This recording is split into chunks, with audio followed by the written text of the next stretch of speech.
We picked up last session encountering what was essentially some sort of demonic ritual that would bring a devilish entity from the Nine Hells.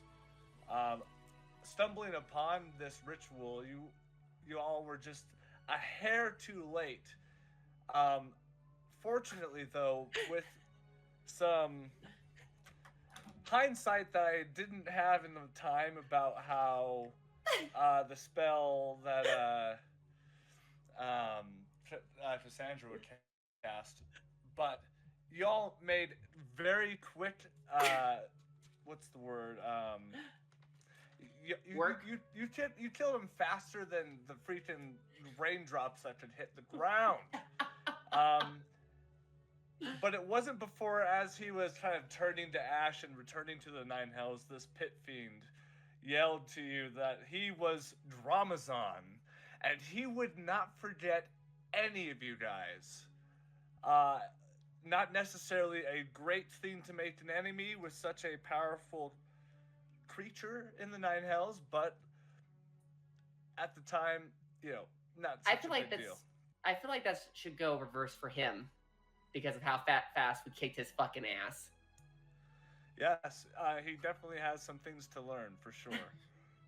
um, with that in mind, though,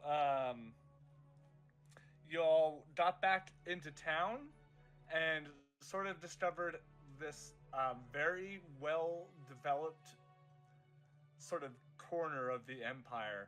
You can see a lot of money has been put into the architecture all the way down to the streets and sidewalks that accompany them.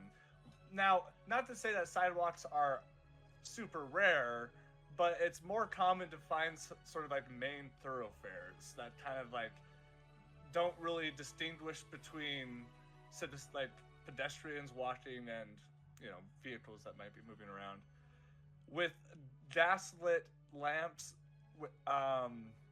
Not necessarily seen a lot of evidence of this, but it's famously known for being like mostly a steam powered city.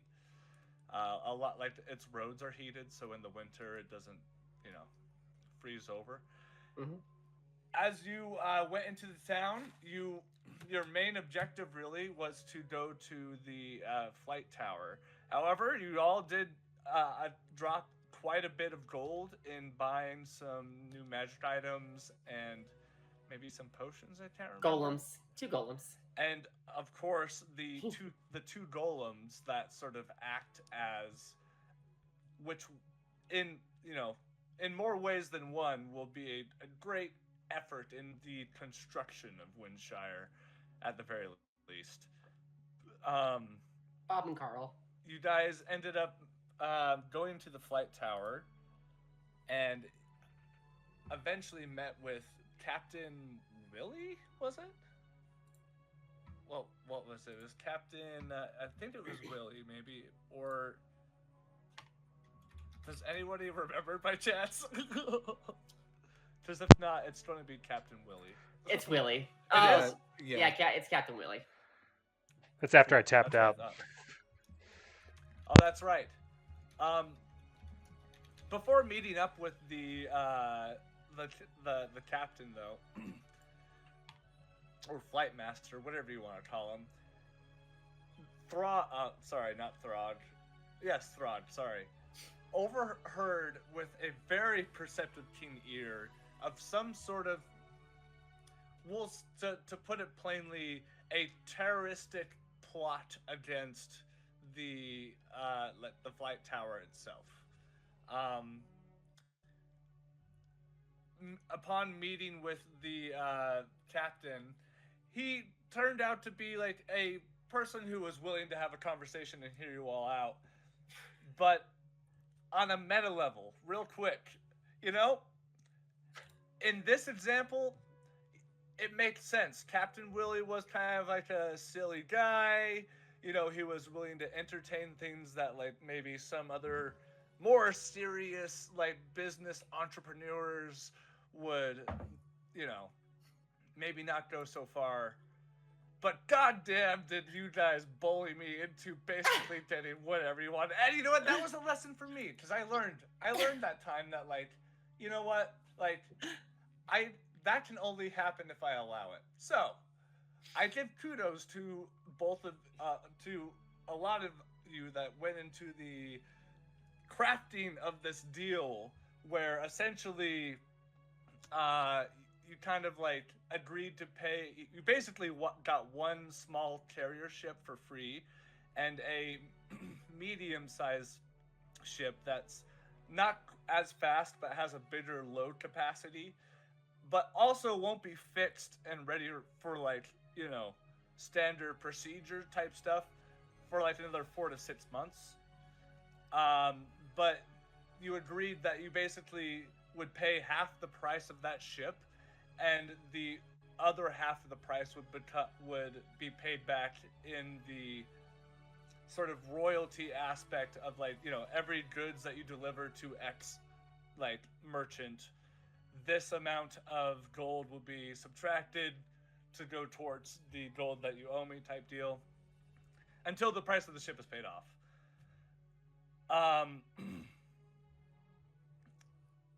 During the negotiation, Throg, like a boss, dropped the most critical kind of information you could have in such a conversation of persuading.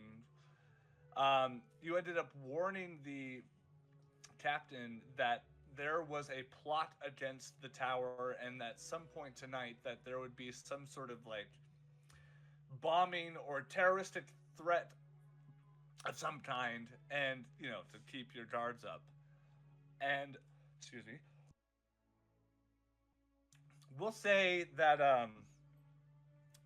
respects have been given to the party. Captain Willie will shake everybody's hands, and very much looks forward to doing more business with the Standing Bear. He doesn't quite acknowledge Winshire. Not to say that like he's just playing it safe because he's not necessarily sure like what the political realm thinks of Winshire at this state in the world. So he's excited to maintain a friendly working relationship, but doesn't quite go 100% with y'all. And at this point, it's about 2:00 in the afternoon, and it's a relatively cloudy day. No signs of rain, but there is a little bit of a small breeze. And when sort of leaving the flight tower, without going into an extraordinary amount of detail, the flight tower is essentially like on the borderline between the like sort of commerce district and the military district, and sort of the flight tower sort of to represent the sort of bond that the two types of the city to function. It centers as like the middle point, if you will, like because both parties need to be using it, so it's essentially in the center of the town. Okay. And we'll pick it up there. You can see that there are quite a lot of people that are going into the flight tower and leaving at one time. A lot of them dressed up like rather nice, some in suits and fancy tighter sort of dresses and whatnot. I have one more thing to add to the recap. Just to remind everyone in the party fund is at 1,855 gold, and we also need to talk to Raiden about 150 gold a month for medical supplies and 120 gold a month for the airship crew. That's right. Right. Yeah. Is it like super like gray outside? We'll say like maybe 15 or 20 minutes of the hour you'll have a solid, nice, sunny bit, but for most of the time you have these like kind of I wouldn't even necessarily say it's gloomy, but like it definitely doesn't have like you feel better about it being overcast than really anybody else right now, I'd imagine. Oh yeah, she actually takes off her fencing helmet as her pearly blonde hair just flies out, her pearly white skin, and her what color were her eyes? Can't remember. Oh, her bright blue eyes. She's like, it is wonderful, and I mean wonderful when I can take that off. And she looks very smug. Well, best be careful anyway. It's not completely overcast. You're right. Not to rain on your parade. I wish it would.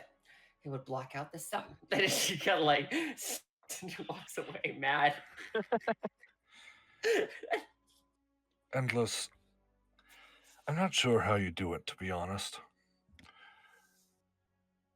He's like, wash, rinse, repeat. I mean, since they taught me how to take a bath, it's been pretty easy. You're right. I'll take your advice. Zaphreal just stretches his head and just keeps walking along the path. English, like, getting the hint that's not what you meant. He kind of like speeds up next to you. He's like, what, do what? What did I do? Your sense of humor, friend. Oh, thanks. It's the trauma. You're right. I haven't gone through enough trauma in my life to be funny. I'll take that into consideration as well. I'll tell you, after losing my brother and having to be on the run, accused of his murder for so long, and just when you're at rock bottom and you can't go any further down, you start to see the humor in a lot of things.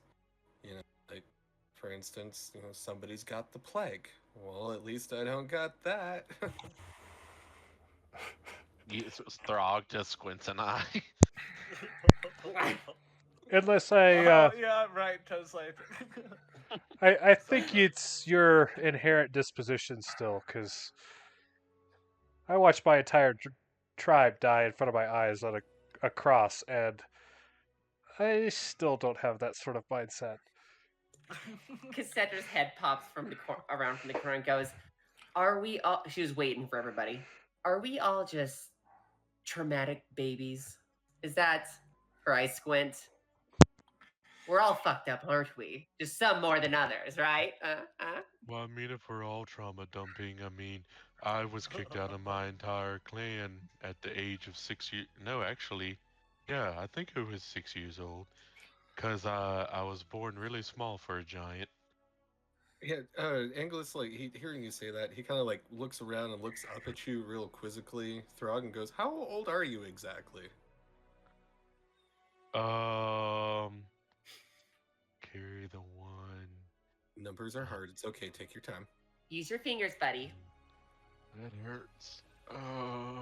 Fingers. Use your fingers. Count the sheep. 1 sheepy, 2 sheepy. 30 years old. Really? Yes. I just thinking about it. I don't remember how long we've been traveling together, because I'm probably closer to 31 now, but I'm 30 as well. Oh.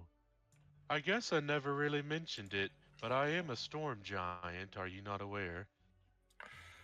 Well, I guess that's why we get along so well. Yes. I was just born very small. So you two are 30, and she looks to Mhox. And how old are you? 40. Oh, Grandpa. Okay. oh my God. And Fia and English, I can't remember. How old are you two again? Old enough to kick your ass. Oh, you want to bet? You better watch out. She's got the help of fight. unholy powers on her side. Fight. And he reaches back from behind his shoulder and pulls back out the halberd, and he's like, "And I have the Holy Avenger." It's so funny as she like sneers at you with her fangs. It's so funny you say holy, as she whips out her black sword with the red core glowing. I guess the Raven Queen is not as holy as well. Looks like I got you in both fields, Engless. I take back what I said. Fight me, Cassandra. Oh, I mean, I can. Later. Ooh. When we're not in mixed company. Fair enough. Let's go dress shopping, English. You and me could both use a nice dress. As she sees her sword and starts walking. Keep the price to a minimum if possible, unless if you're using your own coin. She puts both her thumbs up. English, let's go. Who's the leader here? You know what? I'm an elected official. I can't make decisions by myself. It's fine. Let's go. Throg, Fia, and Mhox. We need to figure out a way to bolster our income again.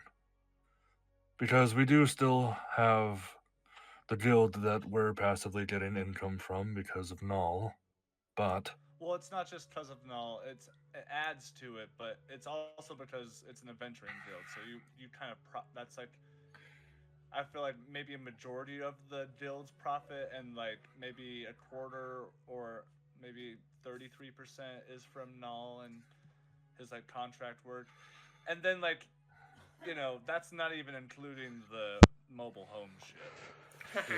Well, regardless, I think we need to find a way to bolster our income a little bit more. As we start fighting... Go ahead. Maybe I misconstrued Zaphreal, but I thought that's why we came here to get the airship, was so that we could start distributing the vegetables and other produce around the continent, since we can grow it year round. Yes, that's our primary goal here, is to increase income of Winshire. To make it a sustainable city by itself. But I'm talking about our actual party. Well, I'm not very good at making things, more at breaking things. So, unless you want to go start killing and robbing people, I'm out of ideas. Oh my god. English just kind of like pipes up and he goes, Jeffrey, we could market a whole line of sweaters, pants, scarves, little Spider hats. mounts, all like spider companions. It could be a whole spider market. The whole spider market. This may be a bit of an investment, but if we've already got a headquarters in Xehtom, the city of Winshire is our home. Maybe we should consider in the future putting another tower, maybe here. I see where you're going, Really building up is. the network. As we're on, No, go ahead. as we're on the whole guild itself, have we been looking at contracts since we eliminated Radagast? I know that was our priority, but we haven't talked about expanding the business much, aside from what we've been doing in Winshire, but we do have, what's his name? Malin. Malin has been kind of running shop in Xehtom for us for quite some time now. It's best that we check on him as soon as we can. It's been a few months since we've been there. But I haven't heard any distress calls, so things must be going well. You know, y'all did kind of save the world in a way. Were you not rewarded by the Empire for that? Kind of seems unfair if you just, did all the work and got no recognition. That sounds like the Empire. Well, it sounds like we can go kick some king's ass and take his treasury to me. I'm all for that plan. There are many people who would agree with you, Throg, for much less. Less. The weekend is open. I don't have any plans, so... Should I buy a fashionable military outfit? Are we plotting a revolution? I fear like this may not be the best course of action for the party members of the Standing Bear I'm Throg. sorry, I do who elected you appreciate- leader? I did. Well, I know he kind of looks at Zaphreal like, I did. Fia, you've been a little quiet so far. Have you got any input? Maybe. Well, I was the only thing I know from my background, which could potentially be useful, because we have so many locations, is like intel information. I don't know, maybe instead of being spies about it, we could just help relay information from Urim to here. The only problem that I see with that, and I think that's a great idea, the problem that we solved was not an immediate threat to Urim, or at least as they saw it. They were compiling a. They basically made Winshire their sixth zone, and rather than taking care of the problem, they put everyone there until they could take care of the That's war. true. We took care of the problem that they did not see as a big deal. And on top of that, we have Winshire as a city because of our efforts. Granted, the one that we had talked to was magically endorsed to aid in our support, but that was our reward for completing our mission. You know, Fia, darling, BFF, what if, what if you found a few orphan kids, taught them the way of your old past, and we create an intel-based system that could provide the cities it's based in a type of contract, a freelance spy network? Are you talking about opening a thieves guild for Winshire? Yes, yes. Oh, yes. I mean, come on. Every city needs one. You know this.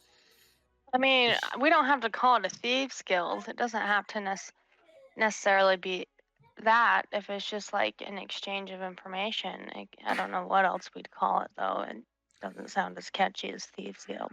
The Order of Pish Whispers. posh. Listen, if you don't have one day one will get made. And then you now have an unknown inside the city. But if you can get ahead of the curve.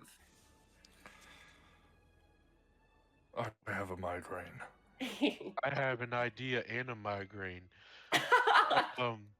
So I've heard in many tales that dragons have large hordes of treasure. Why don't we just go kill them and take their crap? That's a very good point, and I'm going to give Throg inspiration for coming up with such a good idea. That You're would such be a fun. smart little boy. Oh, thank you, God. Thank you, voices in my head. Well, Don't you all have voices in your head that compliment you? I know I do. selfishly, Haley Throg. I want to test my might against the Thunder Dragon. Why not? I'm all for it. Also, Zaphreal, when they say you have a migraine, it's because your body has too much blood. I can help with that. Also, I'm not very attached to my old clan, seeing how they kind of ostracized me. They live on the Meat Off Peaks. If y'all want to go, kill them. I hear they have giant belts, and he taps Zaphra on the shoulder. We could go, kill some giants and get some giant belts. You know what I mean?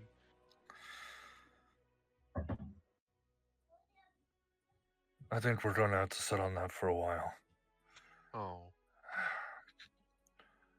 Maybe it's my urge for a fight that's pushing me towards a certain decision, or at least opinion. Maybe I'm jumping too far ahead of things and we just take care of the situation at hand, but after we are done here in Collinsburg, we help with this attack that is supposed to happen. What's next? After that, we'll have started the influx of an actual economy in Winshire. But Well, continue. but all respect to Raiden, but that's kind of his job. Well, what if we become sponsored by the king? Go ahead, The Rick. king's adventurers. Do we need to go to Urim and speak our case or plead our case to make Winshire an actual foothold in the political stance of the Urim Empire? Because as of right now, we're just a thriving city, or about to be. I don't know. I don't know. Maybe I'm just not fully aware of where we're at yet. But is Winshire ready to be a city yet? Because isn't everything still in construction? Not yet, but it will be. And is that a But- decision we can make without the approval of Raiden? That's true. I'm just speaking as things as they come up. And my question is this: what happened? Here's how you know if you're truly ready. If the Empire says no, can you stand up to them? Not at this point. Too many innocent lives would perish. Well, that's war. That will happen, but that's that's the price you pay for freedom, no? Although I agree with what you're saying, maybe it would be best to not try to put our stance on either side until we know who's won the war. And in that case, do we assist one side of the other, or do we remain neutral until things have been... She kind of goes over to Zaphreal and kind of puts her hand on one side of her mouth, and she goes, "Or what if we sneak me into the Empire and I make a spawn out of the king?" From what I know about Eric Winterheart, that's, I'm not doubting your abilities, Cassandra, but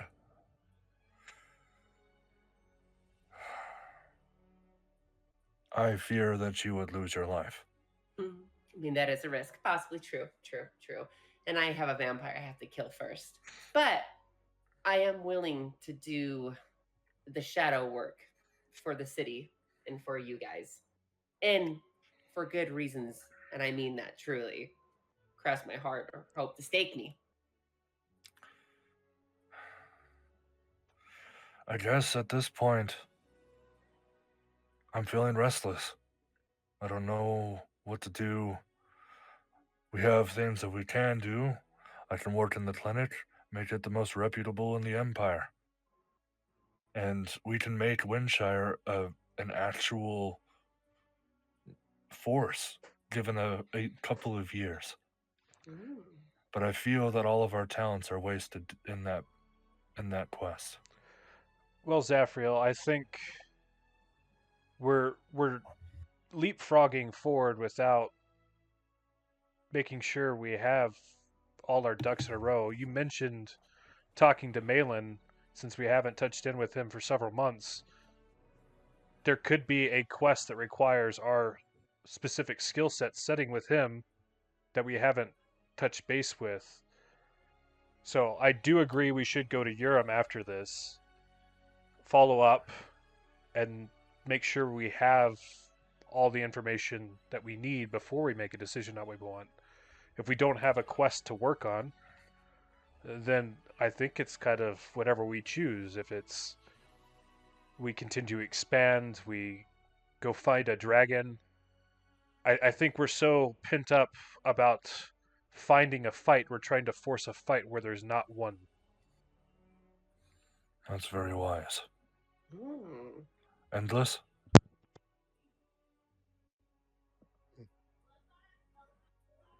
What are your thoughts on all of this?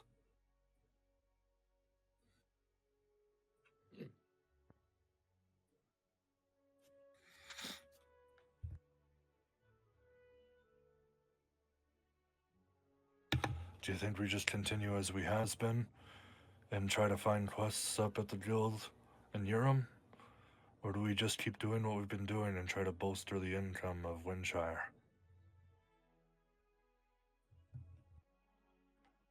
You can see the gears really turning in his head. Still getting used to being faced with tough decisions like this. He says, I can see the benefit in both sides.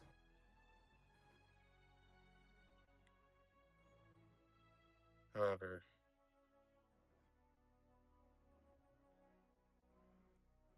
I can see the bigger benefit in aiding Winshire. Understood. I'll follow your lead. Yes, all this political talk. She looks at English. Oh gosh. We are supposed to be going dress shopping, and she like looks at you as she like kind of like twitches her fingers. I'm thinking something risky for you. Come on. Okay. I Oh, would sorry. much rather boast at the tavern, thank you. No fun. So, beedly-deedly-deedly-deedly-dee. We're about to do a montage. Sounds like Cassandra wants to find some new threads. Is there any sort of petty shopping? I know you could just buy something that isn't petty, but like we can make this a sort of quick little thing because I know we shopped the last episode. So I know you guys probably have stuff that you want, but now's the time. Anybody except Cassandra. I want to have a conversation with Mhox alone. Okay, we'll do that after the shopping. Anybody else want to do some petty shopping? Mox would see, because this is a pretty progressive town, right? As far as For sure. Uh-huh. yeah, so he'd look and see if he could find a handful of items. Not that his income's overly great, but Okay. I guess it's not that Anybody bad. else? I think Throg would just kind of stay near the airship place, keeping watch on things, maybe talking to people going by. Okay, we'll do that. We'll resolve that after the shopping, after Mox and Zaphreal's conversation. English specifically would like to find some form of like jewelry shop. Sure, totally Ooh. possible. Pimp out English. Yeah, in fact, Collinsburg is known for its like different sort of crystals and all sorts of different diamonds available because of Cragval controls the majority of the meat-off pates, but the Empire does have a sliver of it, and it's just rich with precious material. Anyways, okay. We'll start with Cassandra. What kind of dress would you like to find? I think it will be easier to based on its description and what it looks like. The higher value it sounds, we'll base the gold off of that. But this is basically you're going to be able to find whatever you want to wear, as opposed to finding like a merchant or something. Cassandra was trying to go kind of shopping with English just to kind of catch up with English. Yeah, sure. But since English doesn't want to go dress shopping, I'll come along for the ride. Oh, okay, fair enough. Okay.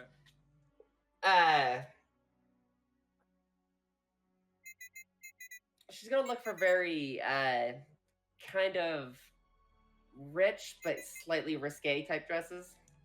Sure. Like okay, sure. I mean, I don't necessarily know what you mean by that, but like it's like a fancy dress, but it has like the back is shown and there's like a low V in the front too, things like that. Slit up the dress so you can see like one of your yes. are walking type deal. Exactly, you get it. What color are we going for? Red,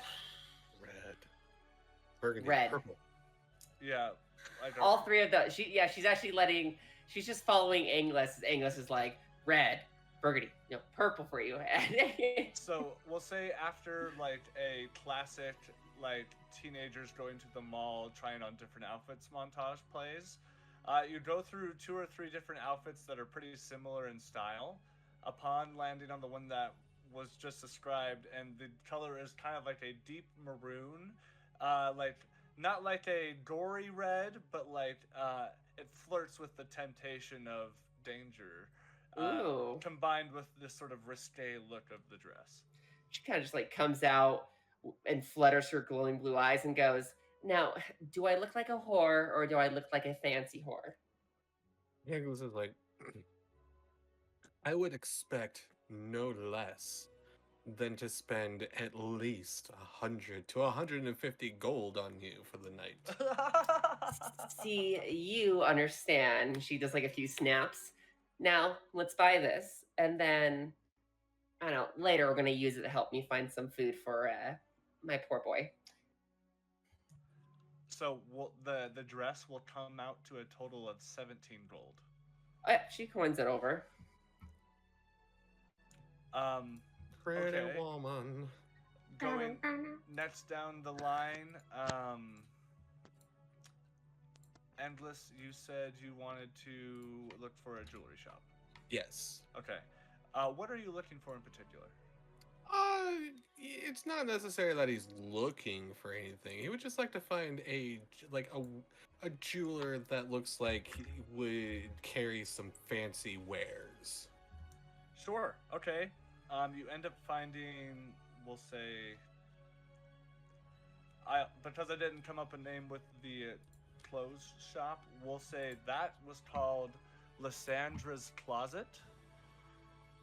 And the jeweler that you end up visiting, Endless, is referred to as the Cracked Stone. Yep. And it's a homey looking place. They have like your typical glass cases with divine looking pieces of jewelry. However, there's a kind of a log cabin feel to the environment, and it's ran by a rather old gnome who's barely 3 feet tall, more like 2.5 because of his hunched over form. And like as we're walking the streets, seeing it, and it catches Angles's eye, he grabs Cassandra by the wrist and he's like, "Cassandra, in here. You're gonna love this part." Yes. And just Yeah, kinda, like, come. yanks her in there. And she We'll grabs say Thea's I arm. tagged along for the jewelry shop too. Okay. Yes. Anglis will enter into the jewelry shop and approach the counter. Oh, hello there. And you can't see him at the moment because he's standing behind the counter. But he kind of comes around with a wooden gnarled cane that looks like he found it on a path that he must travel. Hello there. My name is Eugene, and it looks like. Oh, are you buying something for your lovely lady friends?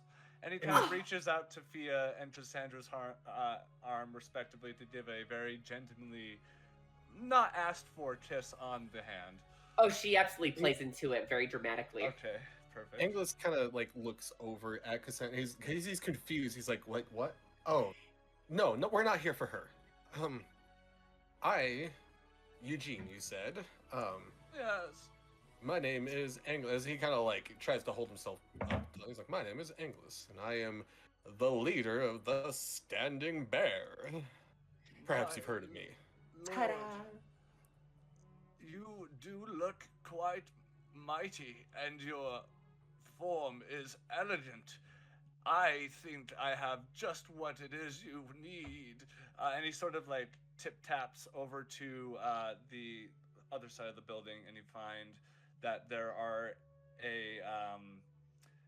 a collection of 6 different watches that like all have a pretty similar style, but ranging in from the type of material it's made from. You have your classic gold, silver, bronze, and you have this darker material that is gray, and then also darker material but with kind of white speckled spots. These watches look rather expensive, and if those aren't much your taste, Looking around at this side of the store, you also find that there are a degree of different types of rings and styles that might complement the idea you're looking for. Well, he's gonna like he looks around and his tone changes. He's basically like, yes, very nice. Anyways, Eugene, are you the type of connoisseur that would be interested in buying some very fine, rare jewelry that I promise you will never see anywhere else on this earth? Make a persuasion check. Oh, gladly. Come on, English. Roll something good for once. You bitch. 11. He looks at you and he kind of squints his eye, like this is like sort of like one of those moments where an up and coming writer offers for someone to like read their newest like what's the fucking term? God damn it! It's like the word for a movie script. I can't remember. Anyways, he just looks at you and just like out of the compassion he has in his heart, he says, "Okay, let's see what you have," and he sort of goes and sits down at a bench. Right as he sits down, she charms him. Okay. Okay. Is there a save in that? Is that a wisdom save? Let me see. Basically, she just looks at him as her eyes glow even more bright blue as she just does a wink as a little bit of pink magic kind of flusters. And let me see here. Spells. I think it's a wisdom save, isn't it? It's a wisdom 17. Okay.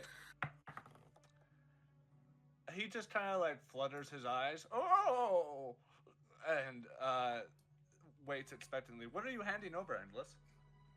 English, as he reaches into his satchel on his hip, he's like, I promise you, sir, this is but a rare piece of jewelry, and you will never find it anywhere else. There is not any other like it. It is one of a kind. As he pulls out the necklace that, shit, the hell's her name?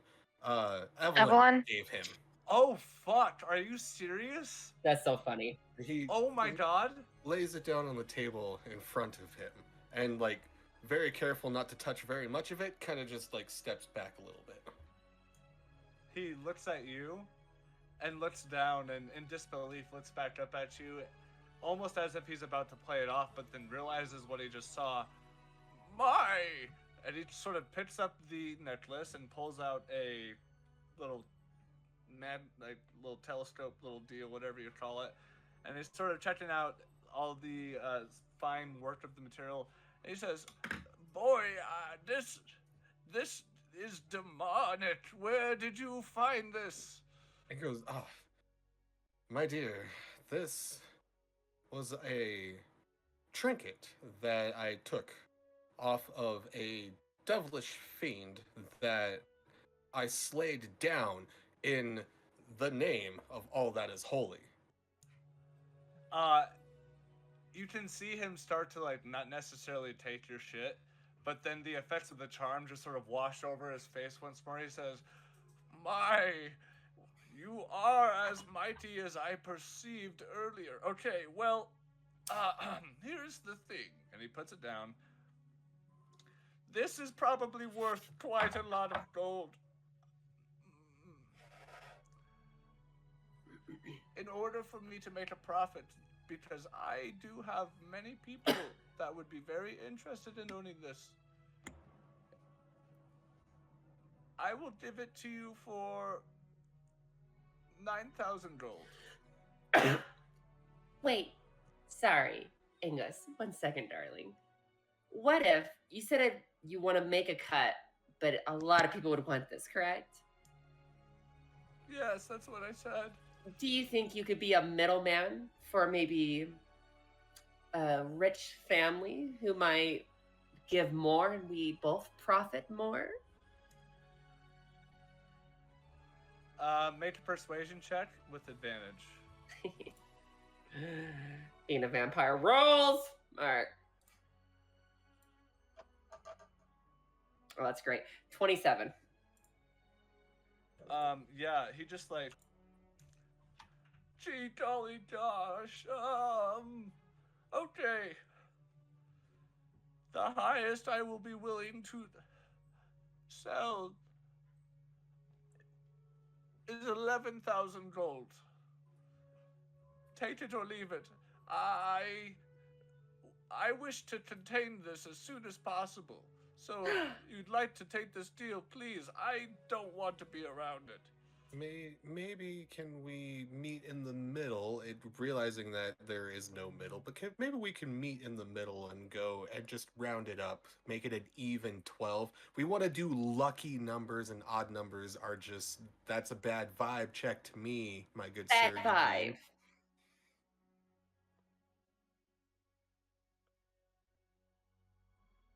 You're on mute. Make another persuasion check. Come on, She's gonna- English. She's gonna hug Thea's arm and just watch this in suspense. 14. Look, buddy, I don't even know who the standing bearer is, okay? You seem like a great guy. Take my gold and leave. I think our business is done here. He goes, alas, I think you are right, and I will feel much better when it is in your hands and no longer in mine. Although I promise you, the devilish fiend that this belonged to, she's dead, long gone, in the ground. I'm fucking lying. Pushing daisies, if you get my drift. Infernal daisies. Fiery ones. Yes, you seem to be quite persistent on letting me know this, and I don't find that odd right now for some reason. English will gladly accept the 11,000. Okay. Ah, Wow, I didn't see that coming. You seem to be quite persistent on this, but I'm unbothered for some reason. Cassandra kind of nudges Engless and kind of puts her hand out and just kind of blinks innocently while waving her fingers. He's like, in good time, Cassandra. I have plans for this gold in good time. Fine, you stingy bastard. She's gonna hook Thea's arm and goes, you mean need a spa day after we're all done here? Yeah, I couldn't agree more. Yes, we can catch up. I love it. Okay, so after that's resolved, we will go to I guess if you guys want to end up finding a bathhouse, totally reasonable. Collinsburg is very famous for their steam powered bathhouses. The name of the bathhouse is the Red Brick Drop. Oh. And you guys spend about 5 gold to rent out what essentially is like a personal room with a hot tub that goes about 6 feet deep. And it's maybe 10 by 10 feet big. So it's a large, personal hot tub that you guys can sort of relax in. English will go with, and he's gonna pay for the whole thing and say, "There, Cassandra, it's my treat." Oh, not so stingy. I love it. Love you. Good. Now go get naked. Okay. And then she just walks away. Yeah, so we can say that, for the next couple hours of the afternoon into the evening, we can say that you guys are chilling at the bathhouse. All right. As all that happens, the camera will sort of zoom back out of the bathhouse and careen through the city streets of Collinsburg as it comes upon Zaphreal and Mhox. Zaphreal, you mentioned you want to talk. Yeah, I'd like to have the conversation on either a rooftop or an edge if we're looking the landscape towards sunset time. Okay, I'd prefer. Yeah, there is in fact little to call them parks is a little bit of an exaggeration because they're not large, but they're small, very manicured areas of the city where there's grass and greenery, and there's we'll say there's a structure there with a balcony that you guys are sort of out looking at towards the city. Mhox, how are you holding up since our last traumatic event? I mean, we've all had a whole lot of time to mentally recuperate from what happened. I've had a whole lot of time for self-building and building of the city, but I haven't checked in with you. Well, for the first little bits, and I think all of us did, took a bit of the blame for the fall of Troxy, but I think during that time working on the building of Winshire and everything, and then whenever I went out and met with the Order of the Ghost Slayer and trained with the Fae, I am almost at this level of peace. In fact, I think I'm almost at the level of, I think I've almost moved on, just in general. I touched base with Raiden to see about getting a plot of land, and I think at some point, when we have some more downtime, I will work on building a lake and a little cabin to kind of go over the lake and eventually retire. But I mean, obviously, it's been a long journey. That's 10 years of travel on my own, actively seeking revenge, and just recently kind of came to the sort of mindset that revenge isn't everything that it's made up to be. To be honest with you, Mhox, I didn't know your age to begin with. And from what I've seen, adventurers don't usually make it to your lifespan. And with the events you've gone through, solo traveling for the longest time, I'm really happy for you that you were able to find solace. Because, as you said, revenge is not something that can help, and I swore to Cord that I would have vengeance. I devoted my life and my faith to that devotion. And it wasn't until shortly after Troxy where I was able to see what you have said. And I wish I would have been able to realize that without divine intervention. So I admire your strength. Well, I think one of the great teachers is whenever you're forced to help someone else. A lot of our group is motivated by some sort of vengeance or closing the loop on some past trauma, and oftentimes killing the individual or putting them in their place or whatever it may be ends up never healing the wound. It's the acceptance that truly heals it. It's funny that you say that, Mhox. This is the reason why I wanted to talk to you specifically. You have an inherent insight into the goodwill of others. That is admirable. The thing that I find myself struggling with currently, we succeeded in our quest. I thought that my life would feel fulfilled after completing that quest. I would have avenged my son and my wife and many others whose lives had been afflicted by that curse. And even though we had a better outcome than what could have ever been anticipated, I find it's still not enough. If I boil it down, and I'm sure you've been able to tell this, I've been itching for a fight. But really looking deeper in myself,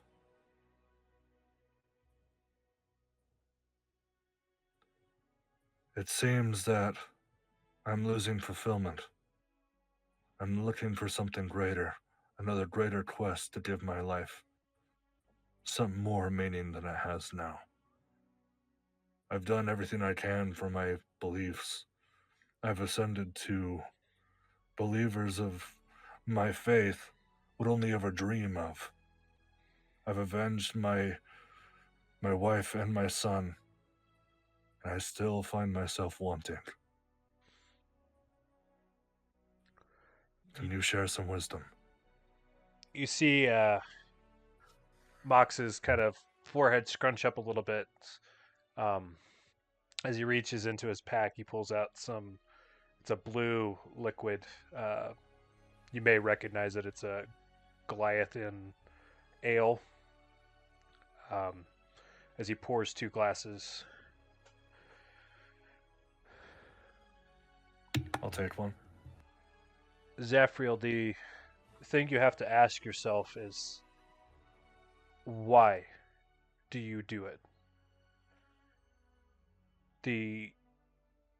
When we define ourselves by what we need to do or how we need to do something, we're so goal oriented. It's we need gold, or we need this, or that's our goal is to achieve, but it's missing the point.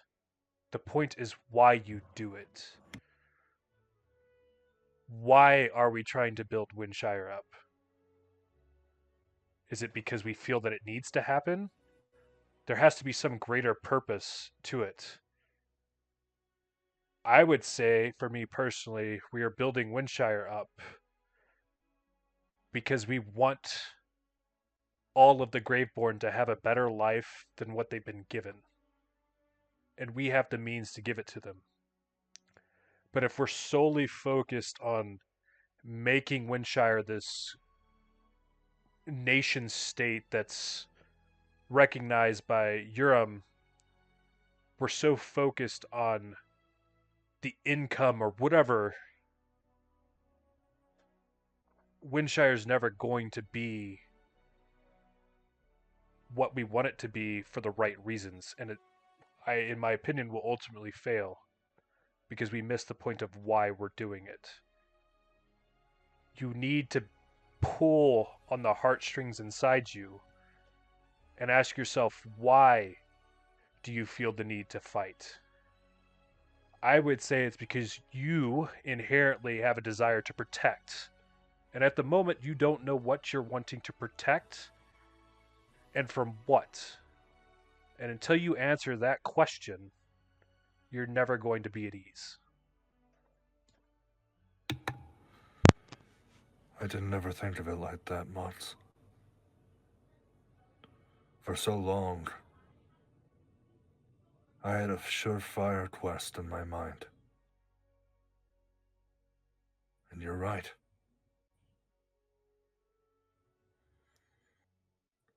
My devotion to my faith has not faltered. And I don't feel I need to prove myself. I don't know if you could have said it any better, my friend. Thank you. I'm glad I could be of assistance because the Standing Bear has helped me.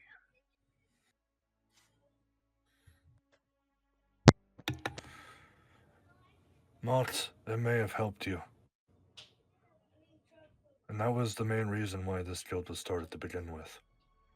It was built by unexperienced, faulty adventurers trying to make a living. And trying to surpass insurmountable odds. And you helped us get to where we are now. As a friend, Mhox, will you help me find a new path? You don't even have to ask. Sorry, you cut out. Oh, you don't even have to ask. I'll never forget those words, Mhox. Thank you. Then he'll toast your glass and gulp it down. The camera will sort of slowly start to pan away from the balcony that you guys are sitting at. It's around this time that you see a family of four has just arrived, and their two kids are now like kind of running around in the grass, chasing each other. And Mhox, you definitely get a fate point for that, my friend. That was cool. That was Thank you. cool, dude. That I was second amazing. that. Yeah, that was great. The camera will continue to pull back away from the balcony until a couple blocks later, it slowly finds itself looking at Throg dead center in the scene, maybe like half a block away from the flight tower, and he, you know, it. Throg, you know, always tends to stand out, but especially here, it just like, you know, you're like multiple heads above a lot of the people that are walking around. Throg, you wanted to look around, keep an eye out. What are you looking for? Just suspicious activity, mainly. Sure. Please roll a perception check.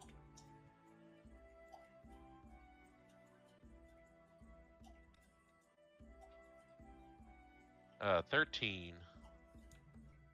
Okay. You kind of are sort of like, you know, giving the old heroic squint, looking up and down the street for any malicious activity. You know, upon like the once in a while people running into each other, it seems pretty crisp and cut. You maybe take into consideration that the guard presence here is much heavier than it was for back in like the commerce district. That could be because of your proximity to the flight tower or the military district itself. But for those reasons, it's pretty solid. And you know, nothing too crazy spotted. Okay. That's really it for him then. Okay, so we'll say, like, you know, after a couple hours, you guys are kind of doing your own things, and once the bathhouse has been all wrapped up, we can sort of. How would you guys like to end off the evening? Cassandra's gonna go hunt food for herself and then for her steward. Okay. And she invited she wanted to let Thea know she ever wanted just to come hang out. She's welcome to. Thanks for the invite. Gravebones is also around, and I keep we keep forgetting she's here. Yeah. Maria? So And Maria. Gravebones, yeah, we also Oh. keep forgetting about her too. Would you mind if Gravebones hangs out with us too? Sure, that's no problem. I need to do some work on my arms soon, so I mean, I'll just be, you know, sipping on my version of tea. But I'll have tea for you, darling. And your friend. You see Gravebones like look over at you, and like for a split second, when you're like talking about your arms and like sort of like flaunting yourself about, you get this very like a very aggro, jealous squint towards your general direction before she sort of like wraps it back up. Great! I could really stretch out these bones here. No pun intended. As she sort of looks back at you. Oh. She puts her hand in front of her face and like just kind of like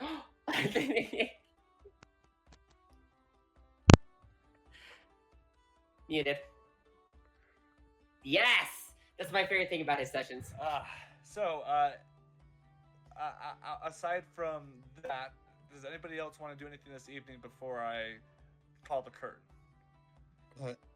Engless would like to just have a short conversation with Zaph. Okay. Ooh. Anywhere in particular you want to do it, or just at like an inn or something? Yeah, it could just be like at an inn or.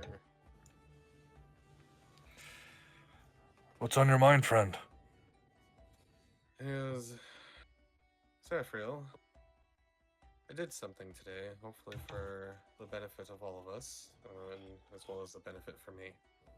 I'm glad to hear it. Honestly, you've been taking your steps in leadership in stride. Let me hear what you've done. It says you remember the necklace that Evelyn bestowed upon me, forcefully, somewhat willingly. Yes, I remember. What happened? Well, you see, I put it on today, and I just had to talk to her. I completely just missed her, and I couldn't help myself. Oh, that's a great. I'm kidding, Zaphreal, as he reaches into his satchel and he pulls out a gigantic, like, satchel of gold and puts it on the table between them. And he says, I sold it for quite a fair profit.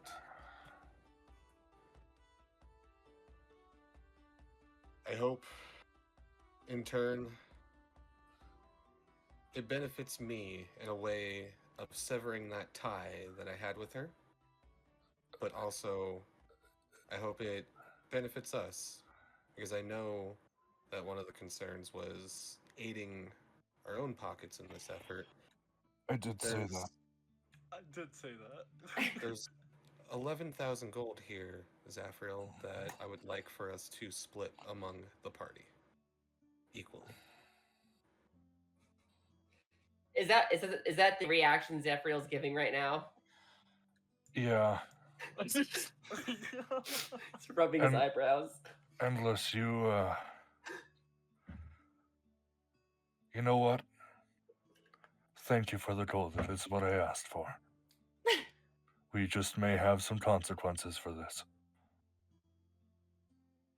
Well, I'm hoping not.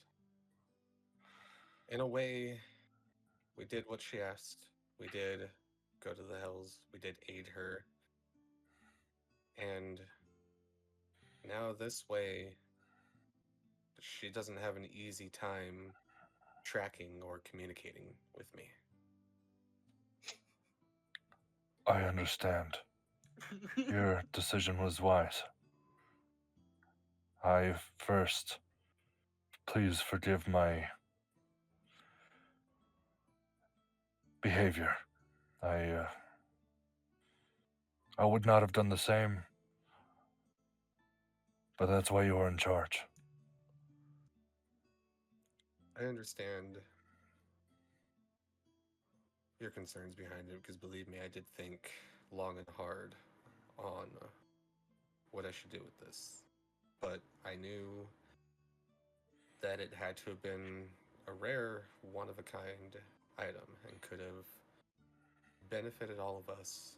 That way, at least, we can ensure that we don't go hungry for a while we're on our travels. As I said, I think your decision overall was wise. Thank you.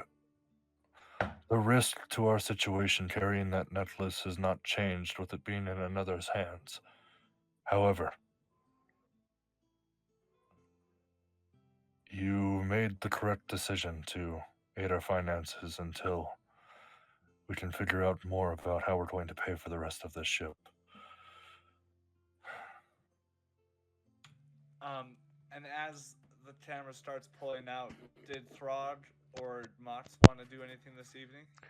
Not necessarily the evening, but Mox did want to hit Magic Item Shop Okay. to see if they had anything, and then also ask them about an application of an idea he has. But Okay. And then Throg? No, not really. Okay. So we'll have Gravebones, Fia, and Cassandra go out and find what exactly was it that you were looking for? Oh, it's just some lowlife who wants to get some, only to not be getting some, and I'm Sure. getting some. So Sure. and then hanging out with them. Okay. So we'll say we can make it either persuasion, investigation, insight. Well, I would Uh, use my vampiric charm on them, but I oh, would use. I could okay. Yeah, do. never mind. Never mind. Oh, okay, We'll that just say works. it happens. Yeah, Cool. it's like you end up finding this guy. He calls himself Billy. Um, you don't think that's his name because of how he refers him to himself in the third person. It's a strange guy. He drinks a lot, and he seems ratherly aggressive towards your delicate form, and is definitely an easy choice for a solid meal for the night. And she does this all in front of Grey Bones and Fia, just to show them the ways of the vampire seduction. As she basically leads him, she takes about half of his blood for herself before she feeds him to Richard. Sure. And honestly, until like Richard comes out of this sort of transitionary period, it is quite an horrific sight to be seen.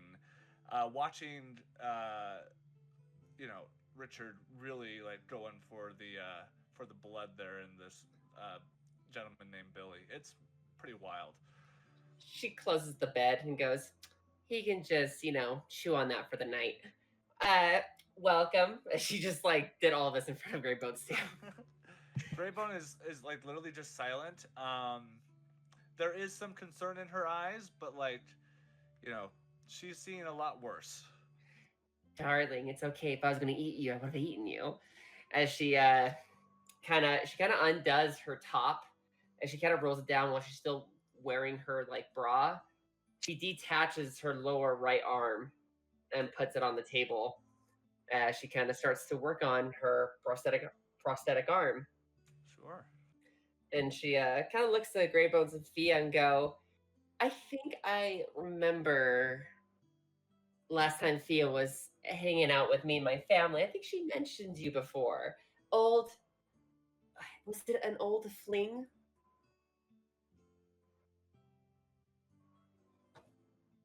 You're muted.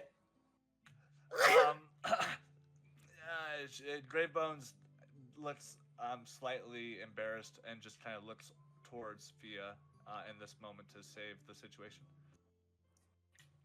Well, we met around the same time I was living with you. I lived with you right after everything went wrong with my parents and my family. And during that time is when I found my spy squad, and that's where Grave Bones came into the picture.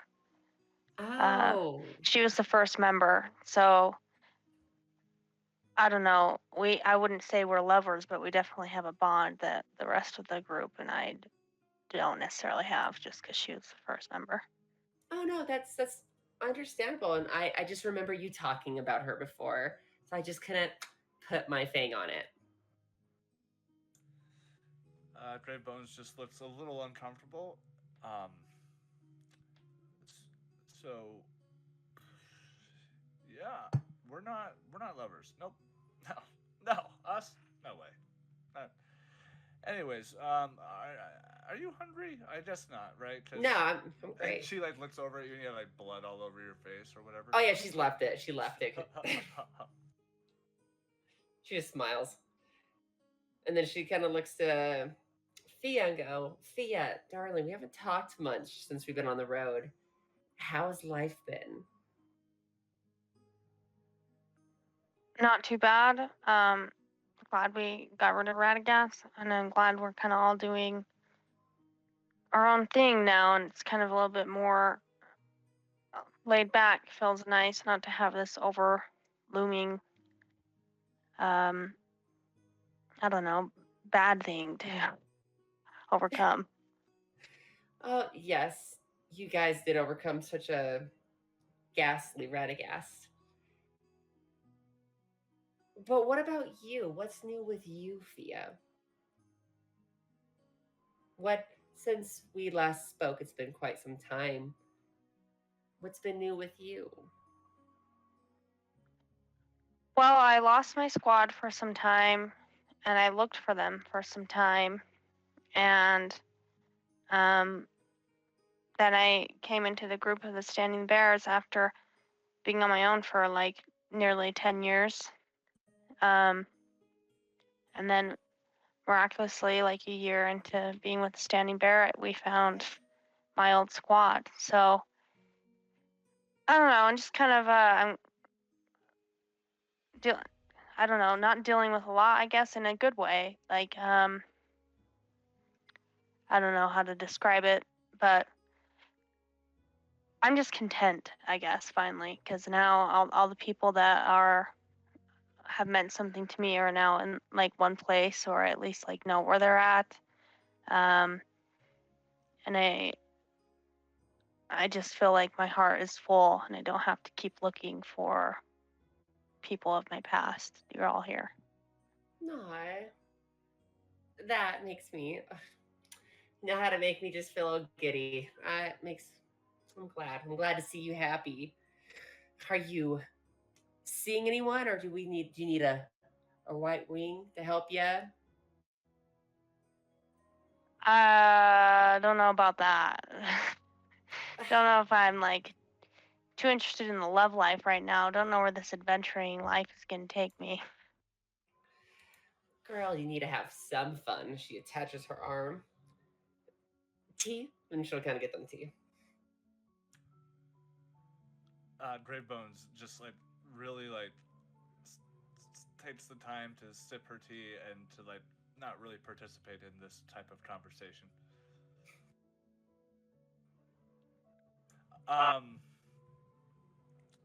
Well, do you guys want to like take a small little break real quick?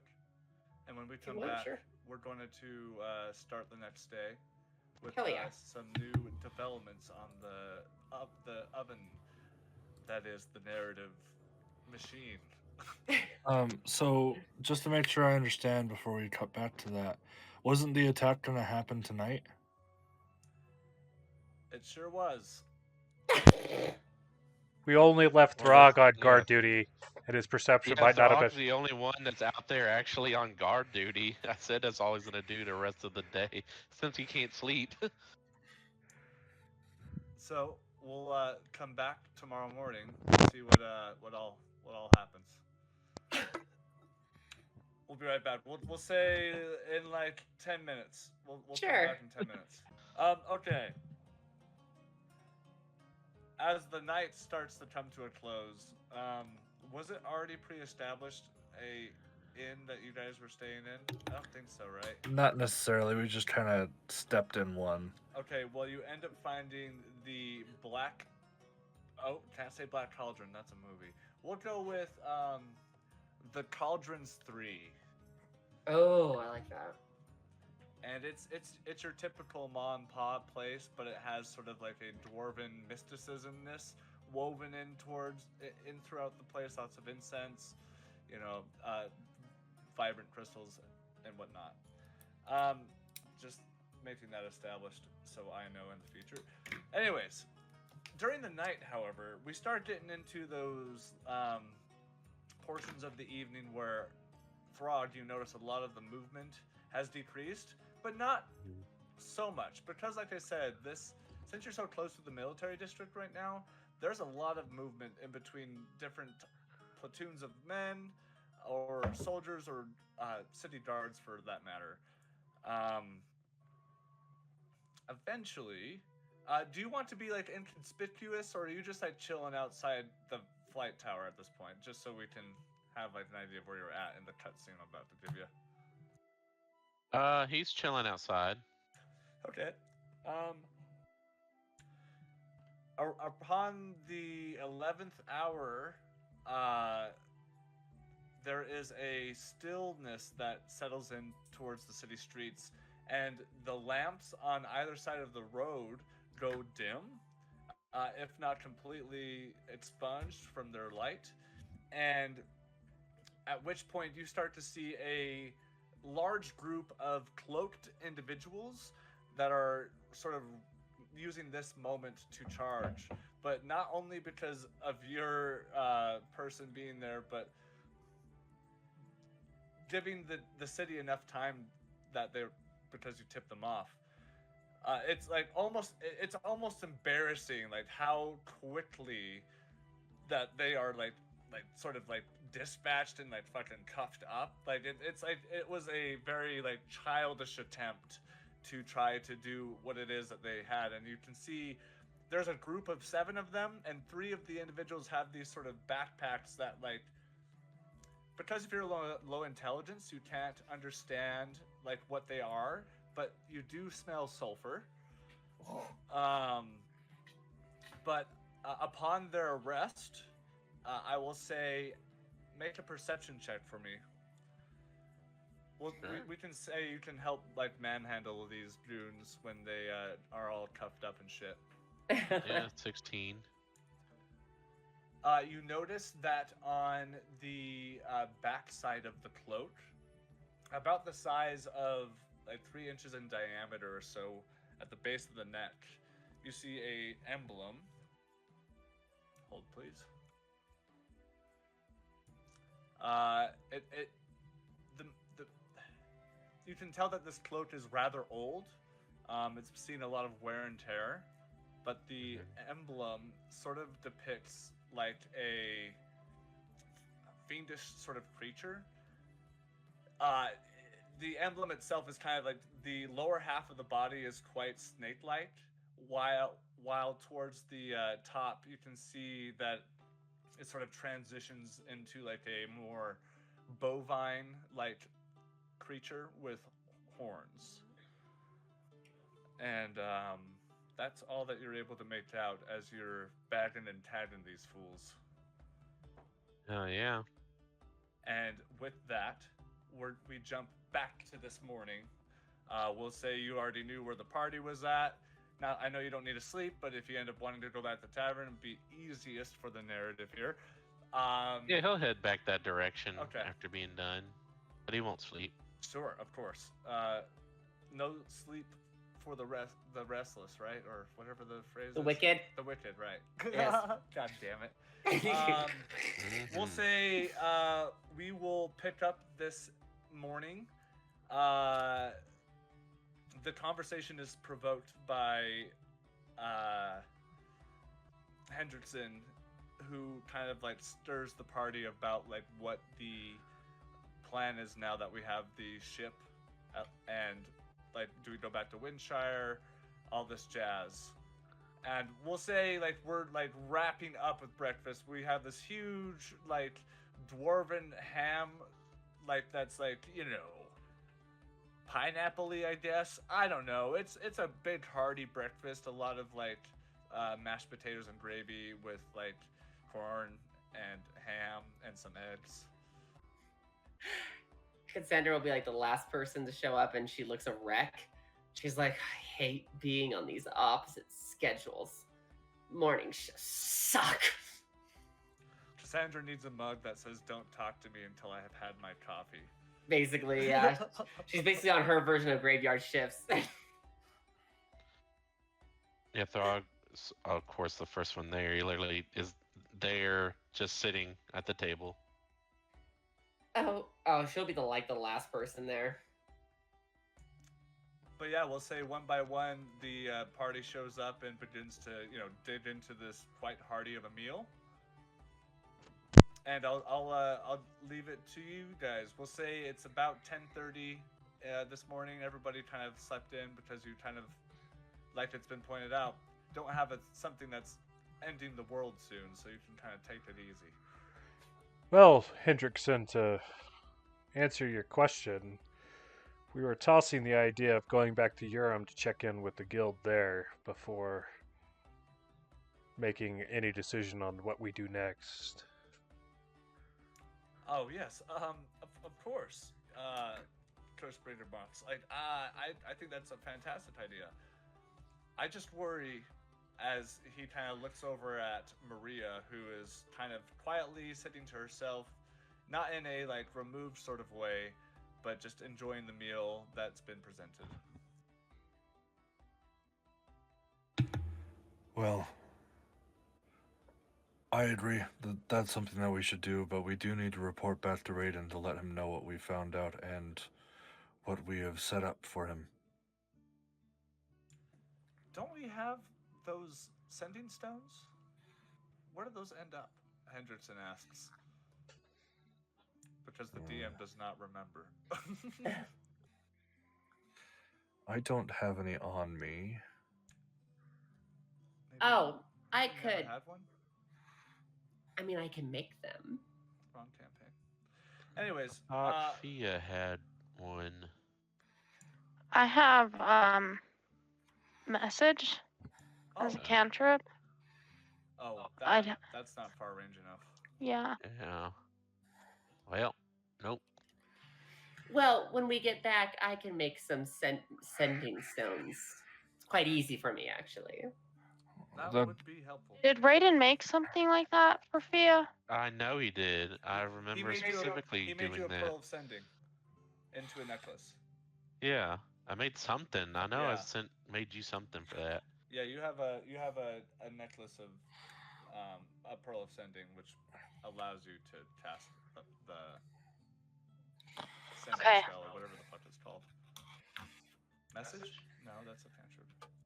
I don't know. Sending. I'm pretty sure that's what it is. Oh, Frog, where were you So- all night? Oh wait, Fee was gonna do something. Sorry. Go ahead. So I can send a message, I guess. Do we just want to send a message to was it Malin or is it Merlin? I think that we're going to try to visit Malin in person. Okay. We just need to inform Raiden of what we've accomplished. Oh, here. Raiden is who we're talking. Okay. And we just need to let him know that we've secured a large ship, but it's in due repair. And there's about 120 gold that he needs to pay a month, as well as 150 for medical supplies. I also want to point out you actually have a small ship as well. The bigger one is just the one that's being repaired. So you have an actual ship under your arms. Oh yeah, we that- gotta move into that. Yeah, I think our plan is to use the small ship to go to Urim and then just send the message to Raiden. Is that right? Sound good to everybody? Yeah, I'm Indeed. fine with it. Great. Okay. So So is the medical supplies also 150 a month, or is that a one-time thing? Hold on, let me look. I have it written down. I'm pretty sure it is monthly because it's going to just Yeah. cover basic supplies and whatnot. It's 150 a month for medical supplies and 120 a month for the airship crew. Okay. So do we just want to say that I did that, or do we want to role play that? The only reason why I'm going to make you do it is because a message can't have more than 25 words. Oh. So whenever you're ready, I can count for you, and we can just go the races. We got an airship in Collinsburg. We owe 120 a month, and 150 in medical supplies for the crew. And we're going back to Urim. I think yeah, that's pretty close.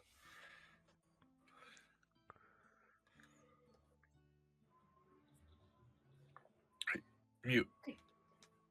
Raiden, you can just respond to this. That's fine.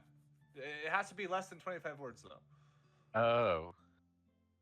There's one. No, can- no. Can you say what you said one more time? We got an airship.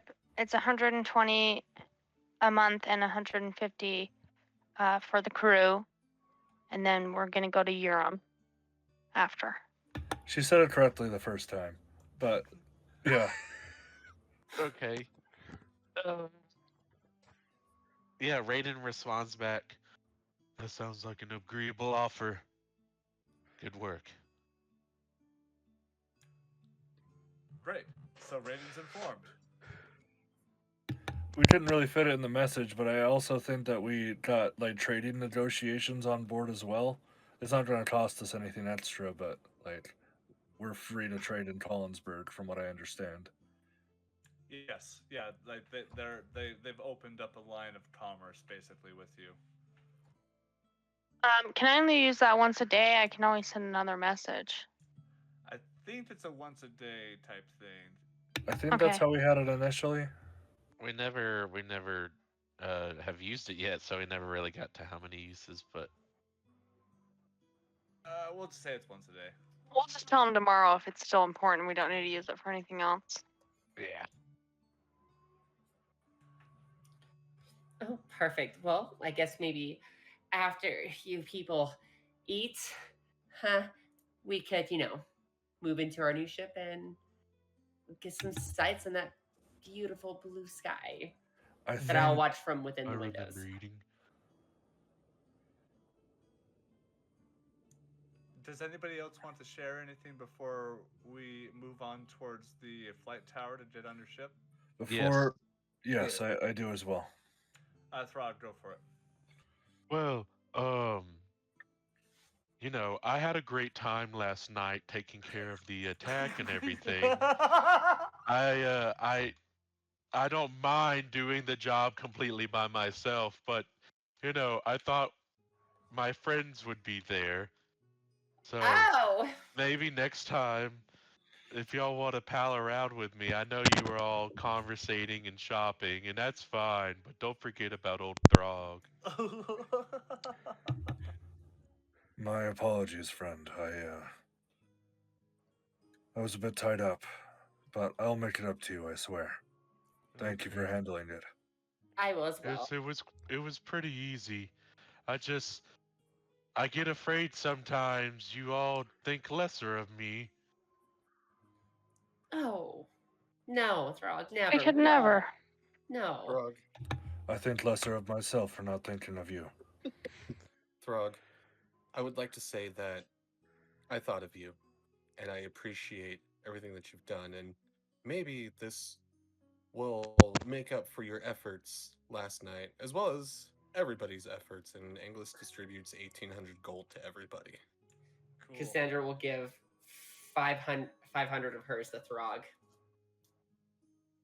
As I'll a do thank the you, same. Throg. Wait, how much gold? So you have an extra 1,000 in your pocket on top of the 1,800. Yeah, I gave you 1,800.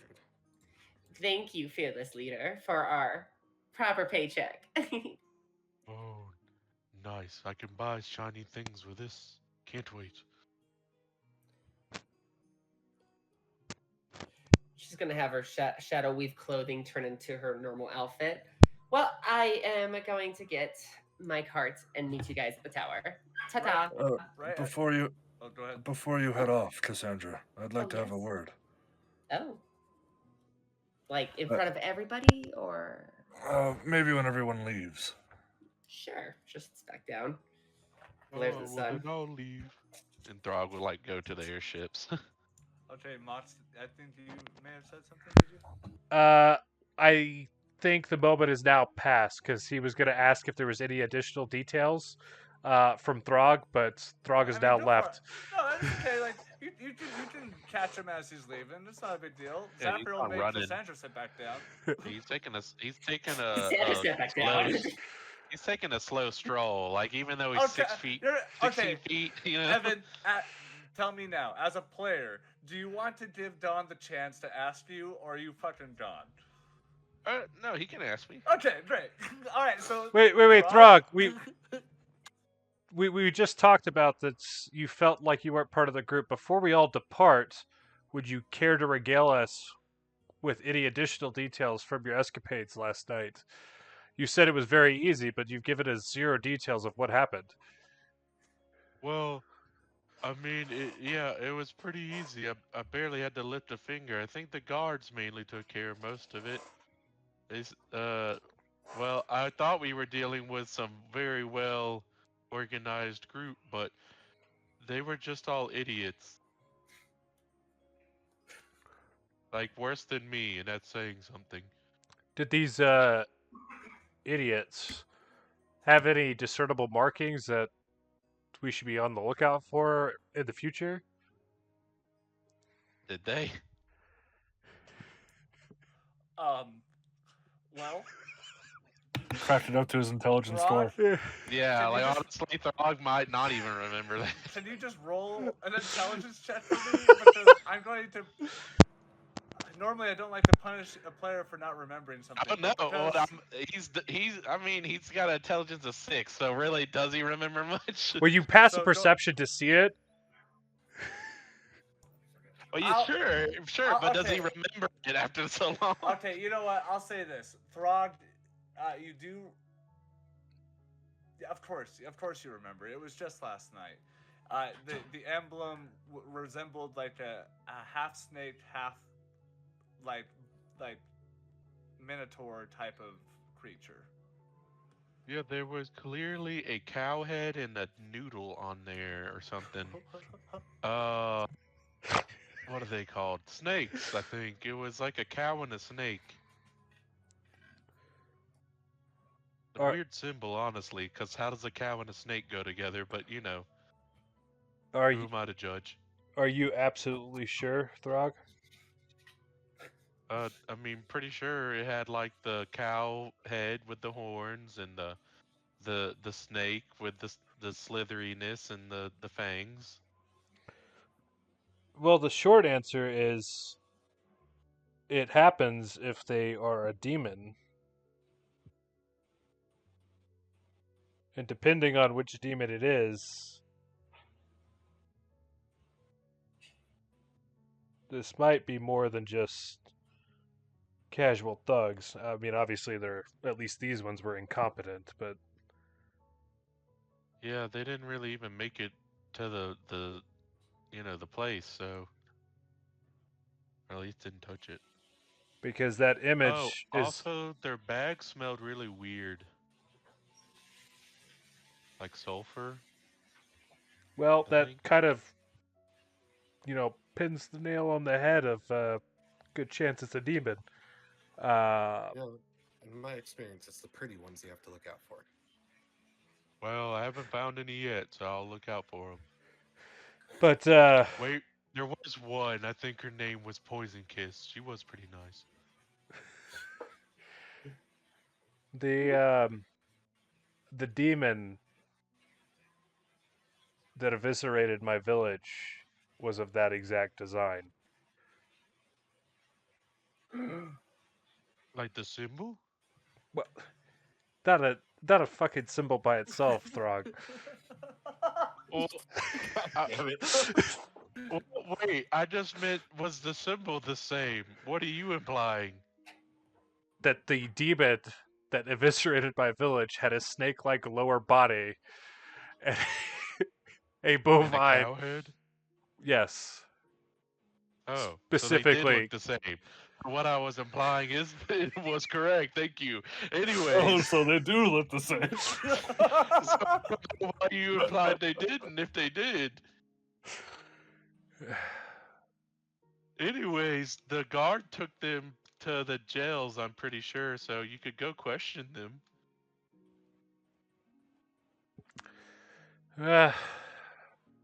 I'll go with you. By all means, Zaphreal. We just had our discussion, but this may involve Kezerick, the demon that I was seeking up until just recently. Until you accepted your fate as a person in this world. But if he's got some sort of machinations on this plane, I won't feel at ease until I know for sure. So, I'll do some research at the very least for you.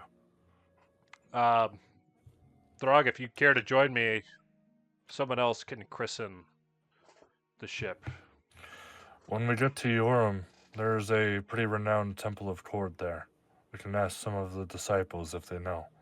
Oh man, that's a hard choice. A flying boat or go talk to people.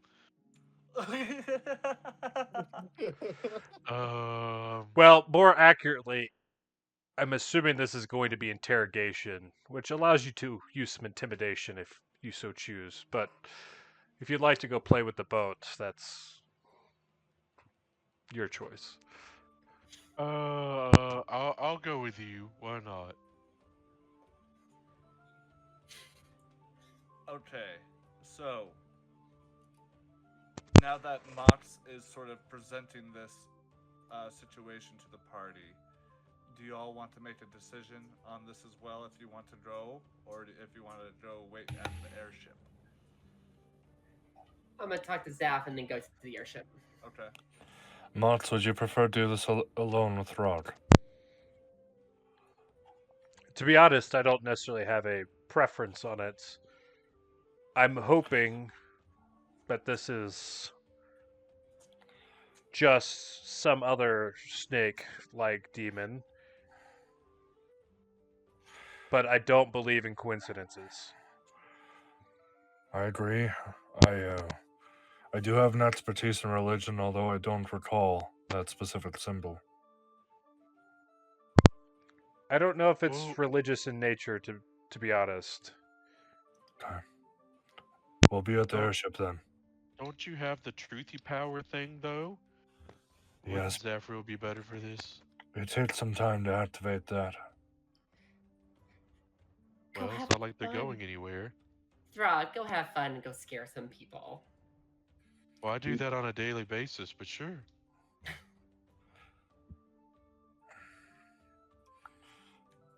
Anybody else want to join, or yes, or less be left at the airship until it's resolved?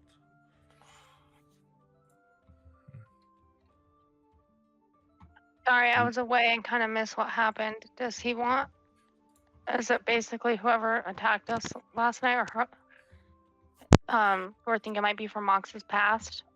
Yeah, so essentially, there's a symbol that resembles a creature that destroyed Mox's village, or at least part of his. Something that was very close to him.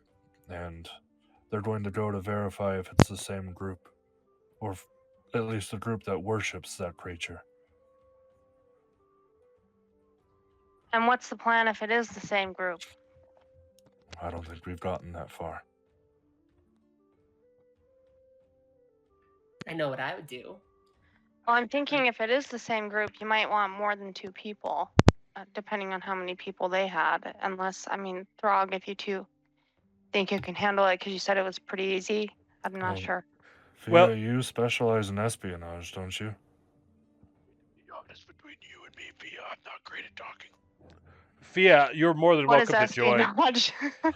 Like sneaky, like cloak and dagger, trying to get like words out of people, type of thing. Oh, yeah, I'm pretty good at that. At the moment, they're incarcerated with the city police, so the individuals in question, I assume, are zero threat at the moment. It's learning if there's something else going on.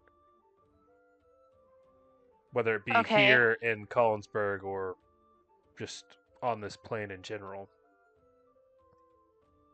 Well, I'm fine with waiting for you guys, but is this necklace something that I can give them a pearl of sending to call us back if they need our help? I think so. I don't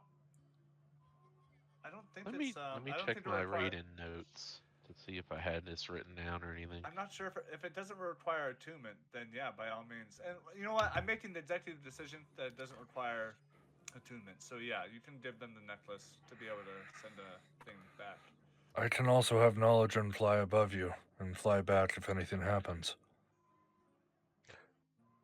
By all means, maybe I made this more gloom and doom than I intended.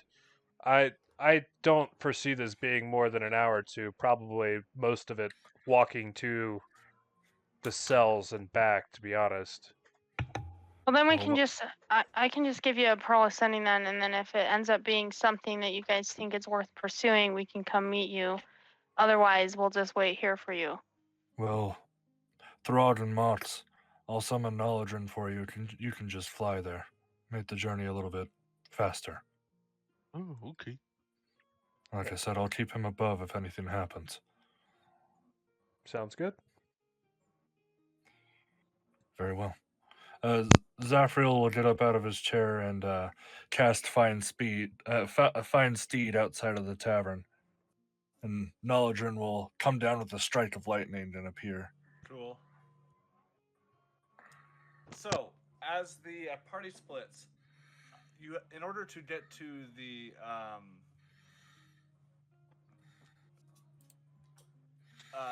prison. So basically, let's see here. Mox, can you roll a history check for me? I can indeed. This would be. Is it relating to anything Fey, fiends, or undead?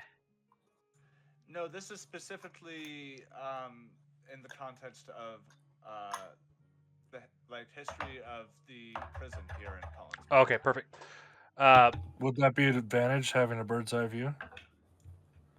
the history. Oh, not necessarily. No. And then before we move on, I think Cassandra was trying to have a conversation. Oh yes. I almost did do that. That was me rewinding. Right as the group starts to sort of spread apart, that's when you can find the moment to talk. Cassandra, Yes, Zaphreal.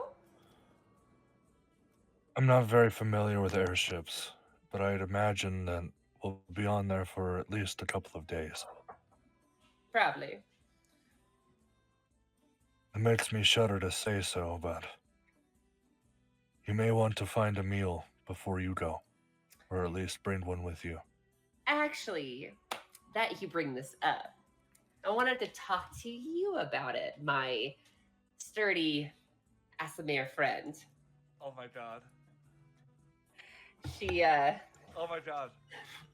opens up her bag of holding as she pulls out a very almost kind of gothic looking alchemist jug. She goes, I was curious if you just give me a tiny little sample that I could just produce.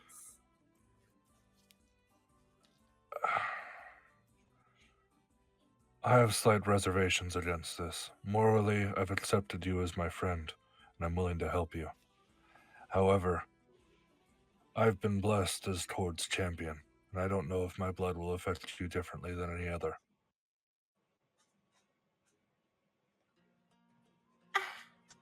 I mean, if you're not comfortable with it, I do apologize.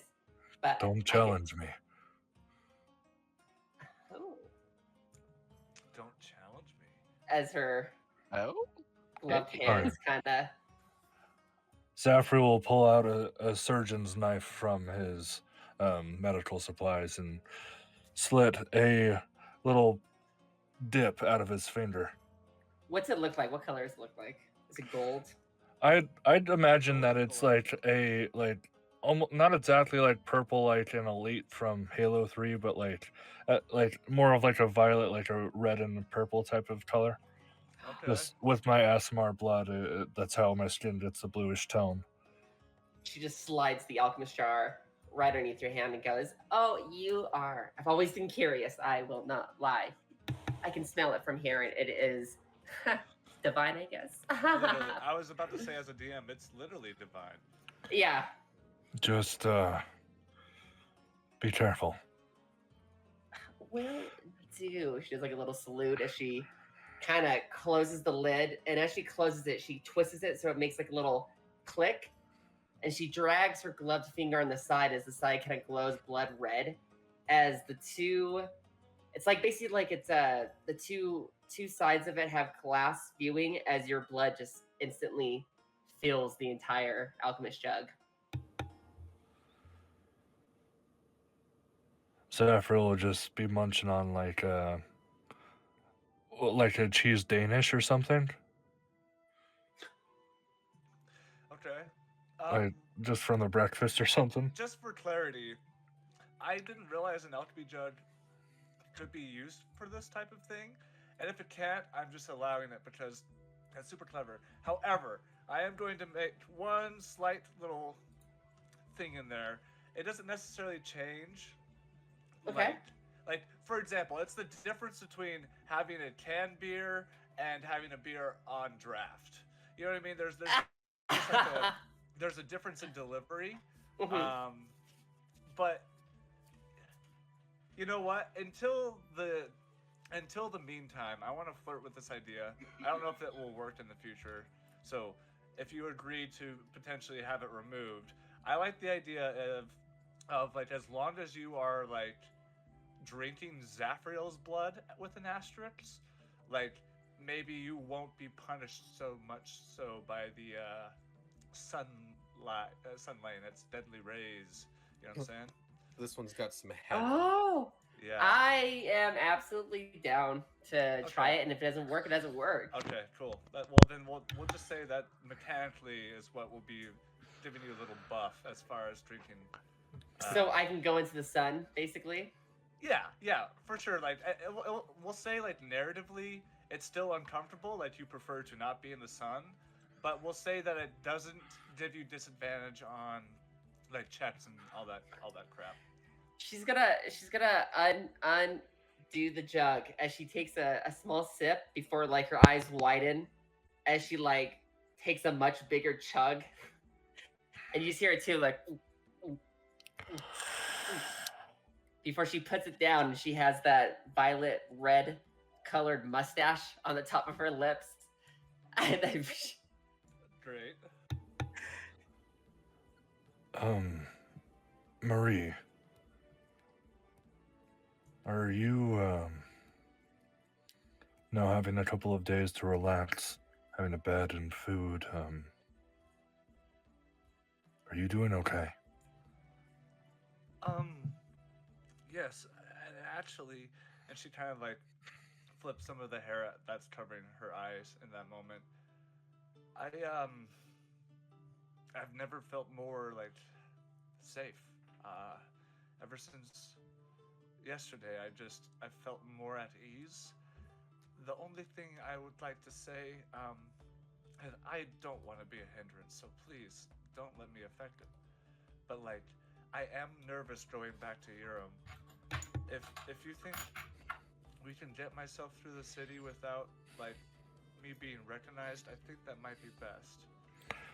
Because I didn't leave the military with the highest of notes. Not to volunteer you, Fia, but would you potentially be able to help with that? I was about to volunteer myself. I do have some things to help with that. I don't remember if I have something that can disguise her completely or just makeup, basically. I think you do have a disguise kit. I'll have to double check, but I think I do have a disguise kit, but I might also have like a I have polymorph. that could be a potential. Because couldn't that make her look like something completely different? Well, yeah. A CR1 or lower creature. Like it could be like an animal, like a lizard, like some little creature. You know what I'm saying? It does last for an hour, though. It could be a way to get her into the city and at least to HQ. So yeah, that could work. I guess I don't have any other spells, but I swear I have a disguise kit. If we're, it would be a good enough pass for you to be traveling with the Standing Bear as a new recruit. If we're able to disguise you well enough, it won't be a hard enough sell. And we won't be in Urim for long. We spend too long away from our headquarters.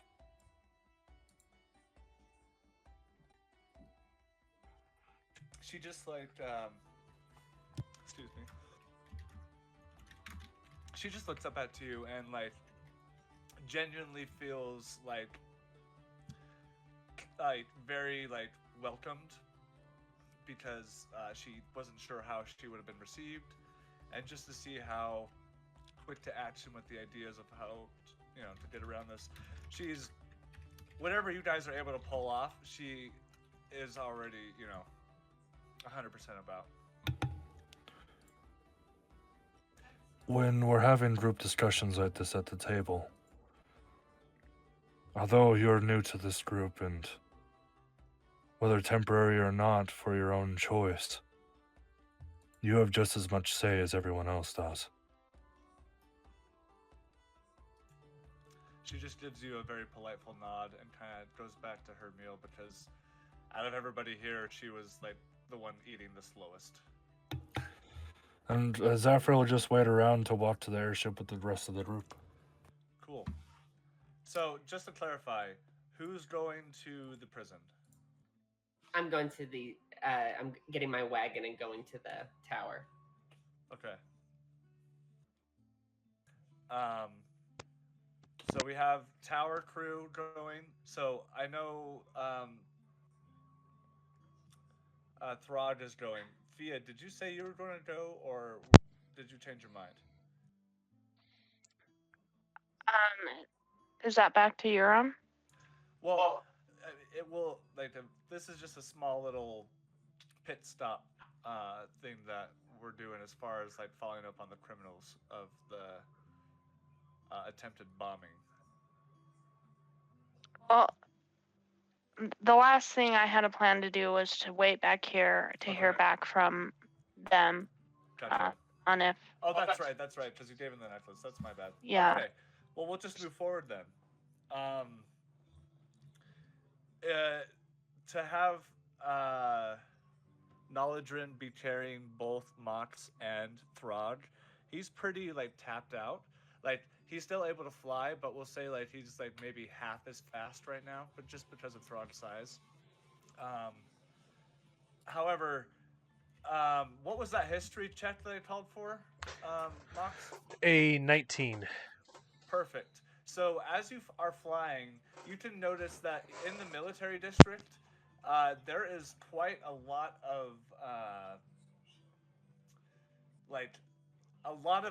industrial manufacturing is happening within this district.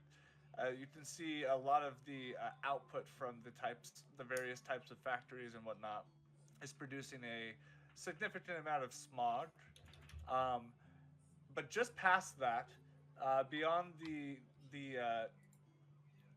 city walls, if you will, on the farthest northeastern corner of the city, you can see like Canada America borderline style in a 100, we'll say 100 yards, in 100-yard radius around the entire structure of this prison. I'll be back. Is completely bare.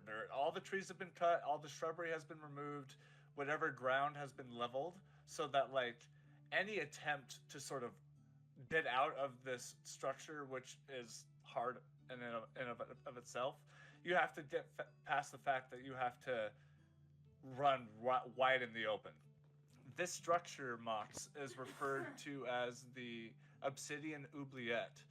It is a triangular structure that kind of has like that sort of Azkaban feel as far as the architecture goes of the building, and it is made of a very, very dark black stone. You're whether it is made of obsidian itself or not, it's sort of like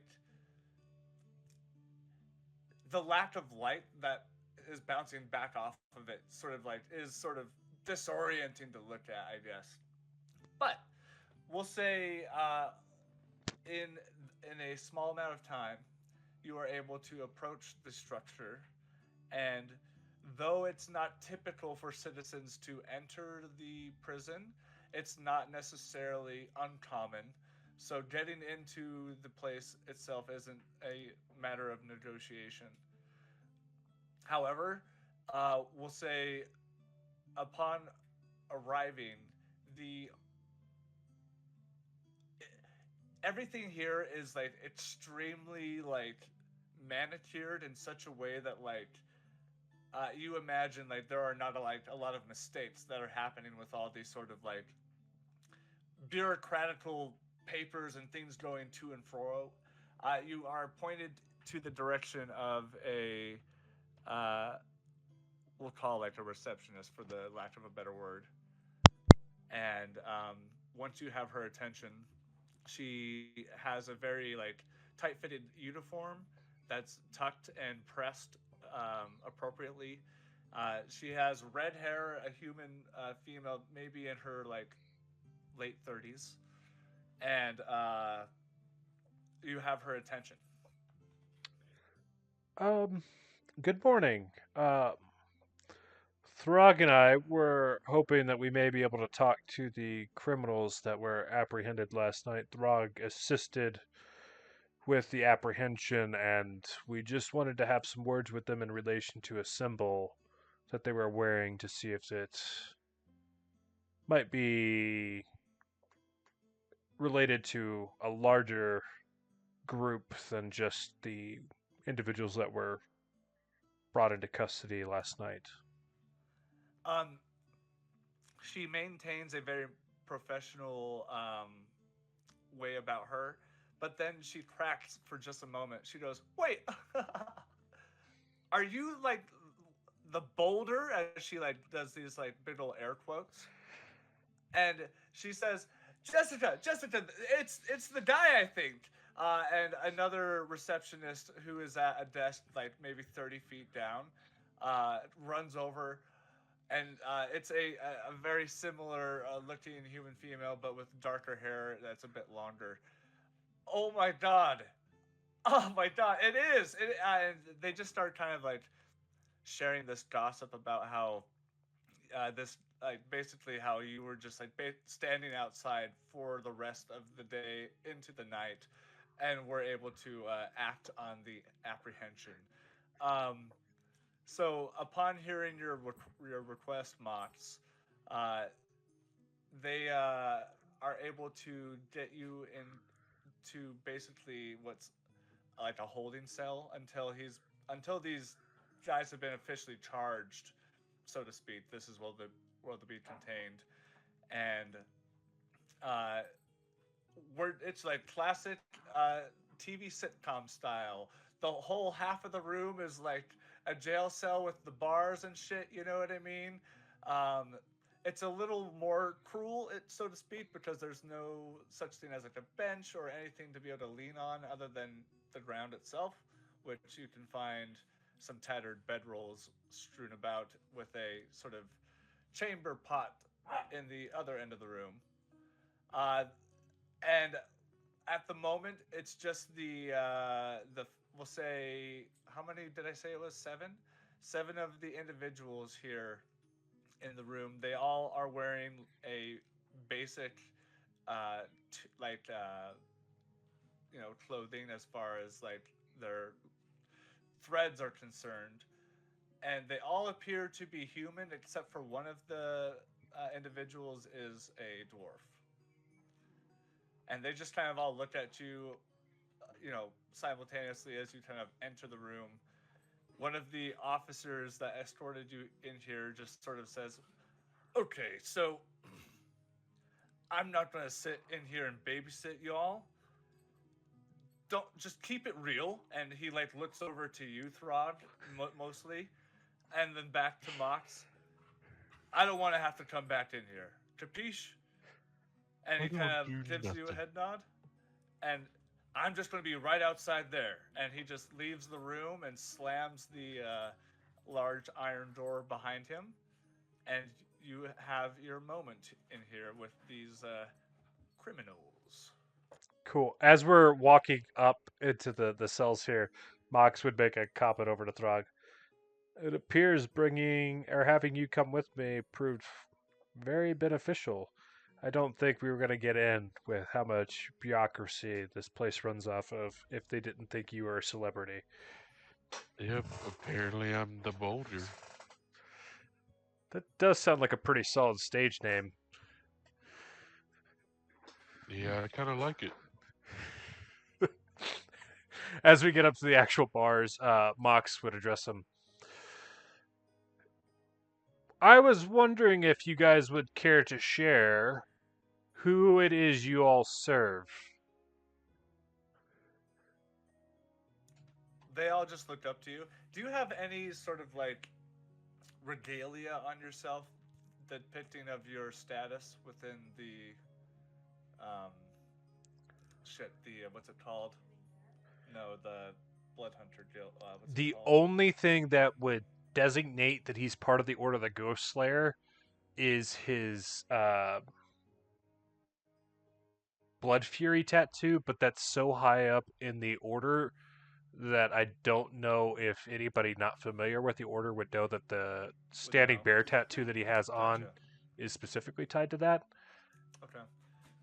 They look up at you, and it's at this moment in time. They all appear to be male, 6 of them being human, with varying degrees of average NPC looks, and 1 dwarf to make it a little, spicy. Uh, they none of them say anything, but only one of them appears to sort of like, in this moment, no insight check needed. Kind of gives you the idea of he's the one who calls the shots, and it's this very pale skinned human male with a shaved head and shaved eyebrows, with these massive bags under his eyes, and he just like looks up at you. And why do you think we're going to talk to you? And he just spits on the ground, and it like nearly misses your foot as you pull it away. Mhox is going to use the blood curse of the anxious on that particular individual. So you're going to see like it wouldn't really be noticeable unless you're like actively looking for it. But basically, a little drop of blood like drips out of his hand and then shoots into that individual, and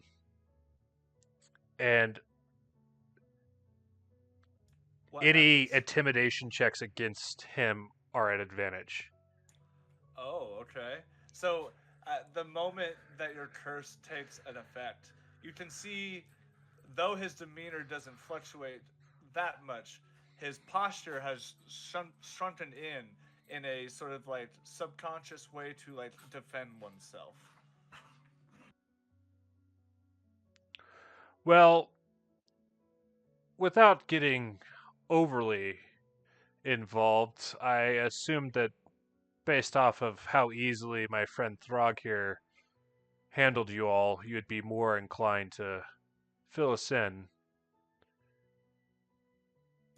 He uh he kind of in a sort of cowering position looks back up to you, and he looks right over to Throg, dead in the eye. He ain't gonna do shit. And he just like looks back at you and just like sort of plants his foot in on the top of the hill. Wait, are we in the cell with them? Well, you're on the other side of the bars, but yeah, like imagine like this room is like maybe 40 feet long, 20 feet wide, and nearly half of it is like just a large holding cell with Okay. bars that kind of go up to the He prepares to throw the Titan ball. You seem to think he's not going to do anything, but you didn't give him much of a fight, and Throg has been looking for a fight for some time now. Please roll an intimidation check with advantage. You know what? You already have advantage, so go ahead and add a plus. Oh my god! Go ahead and add a +2 because of Throg's sort of like throwing up and down the bowling ball-sized weapon that he has in his hand. Like it's like a fucking rock. That That's he a just picked up off the ground. 16. He just kind of like looks like very like concerned, but like as he starts to fear the idea of Throg hurting him, he seems to think as he looks up at the bars that he may be just fine and well defended. So he looks over at you. Look, I don't want any trouble, but I just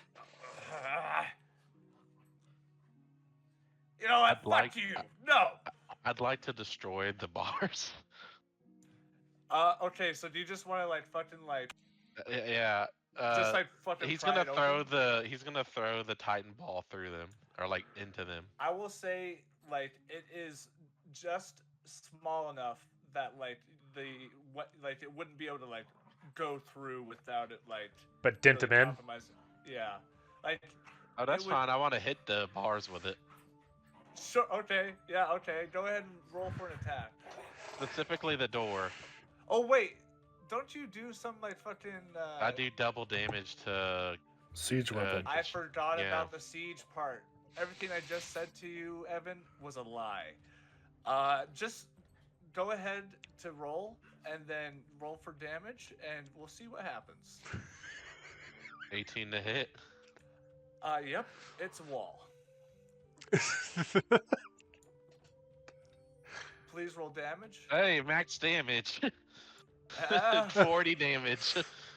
So, describe to me how you throw it, and then I'll take it from there. Yeah, like a fastball pitch. He winds up, kind of kicks his leg up, as then he just hurls this ball. So, you not only throw it with such an incredible force, but the tendons in your arm flex in such a way that upon release, you can hear just like a little whoosh, as the, like, in but a second, immediate contact is made with the holding cell, the bars of this holding cell. And not only does it like bend open the bars, but it goes straight through, and most of the wall taking a brunt of the damage goes straight for the chest of the guy who's been like bad mouthing you, and he gets flung with the ball into the back of the cell wall it gets pinned to the wall for a second before he goes. Yeah, Throg will call it back some to not kill him. Yeah, and like so, like you pull it back, and he just kind of falls on the ground, and he fucking just got the wind knocked out of him in such a way that not a lot of mortal people will experience.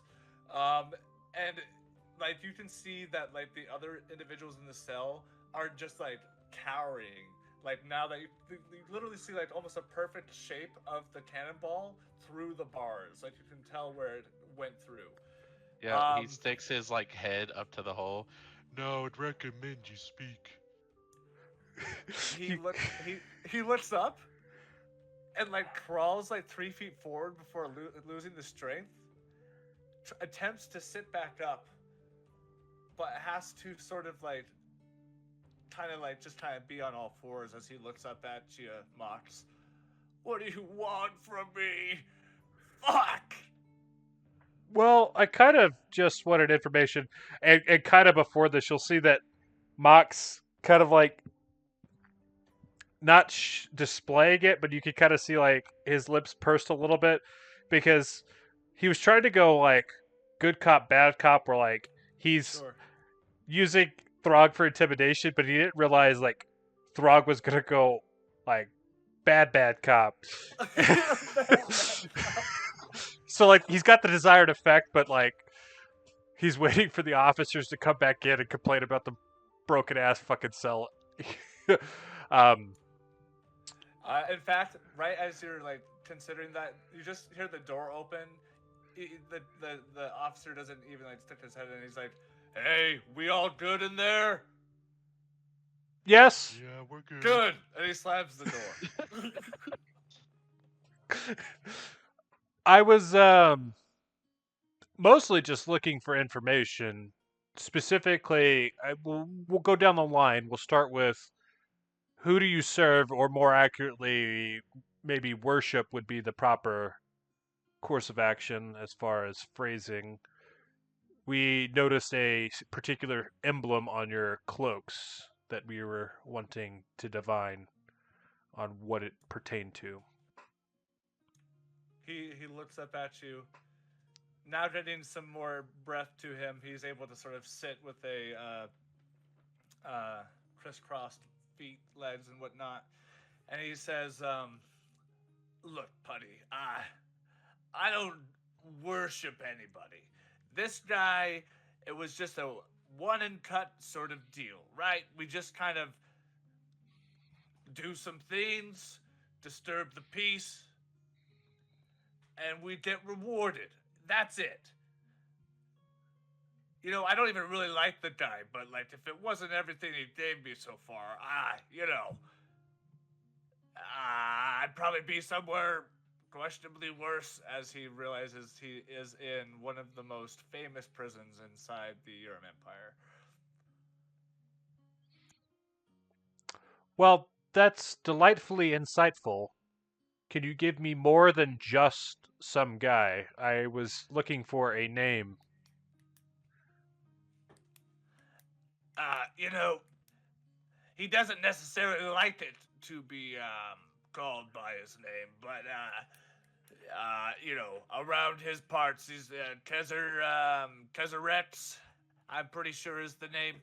Uh, look, you're not gonna hurt me again, are you? Well, I think you'll get plenty of hurt inside the prison of your own volition for being associated with this individual, because I don't see it not getting well known inside the prison.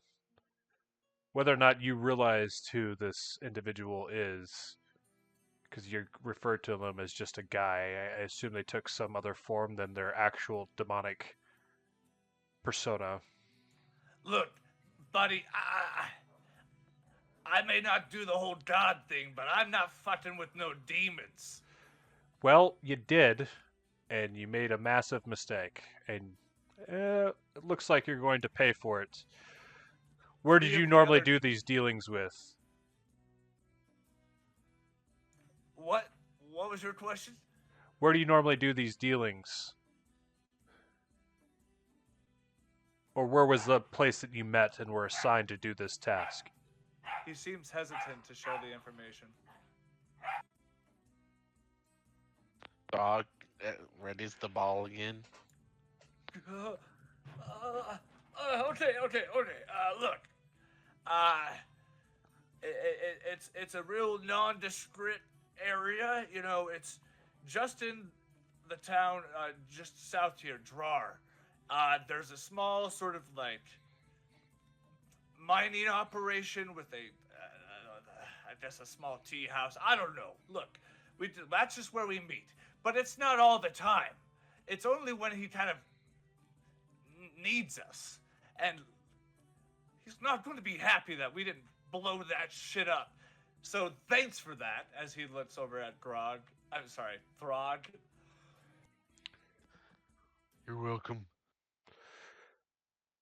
Well, this has been insightful, if not disappointing.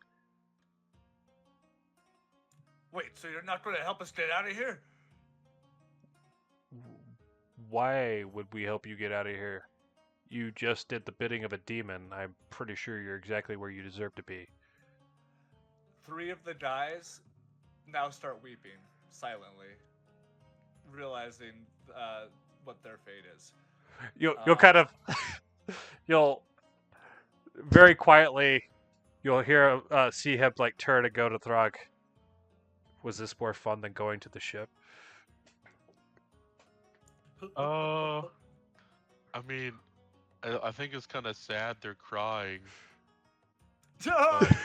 but it was well sad as in I don't care. I just think it's pitiful that they would cry, but you know they made the choice here. Is there some sort of device that he contacts you on to let you know that he needs you? He looks very. Yeah. He looks very, very like of all the questions you could have asked, that is the one that he did not want to answer, and it lights up on his face like a star on the top of a Christmas tree. He again is reluctant to say, but he sort of takes a sort of like a swallow of his emotions to sort of ground himself. Yeah. Is it currently on your person, or was it confiscated?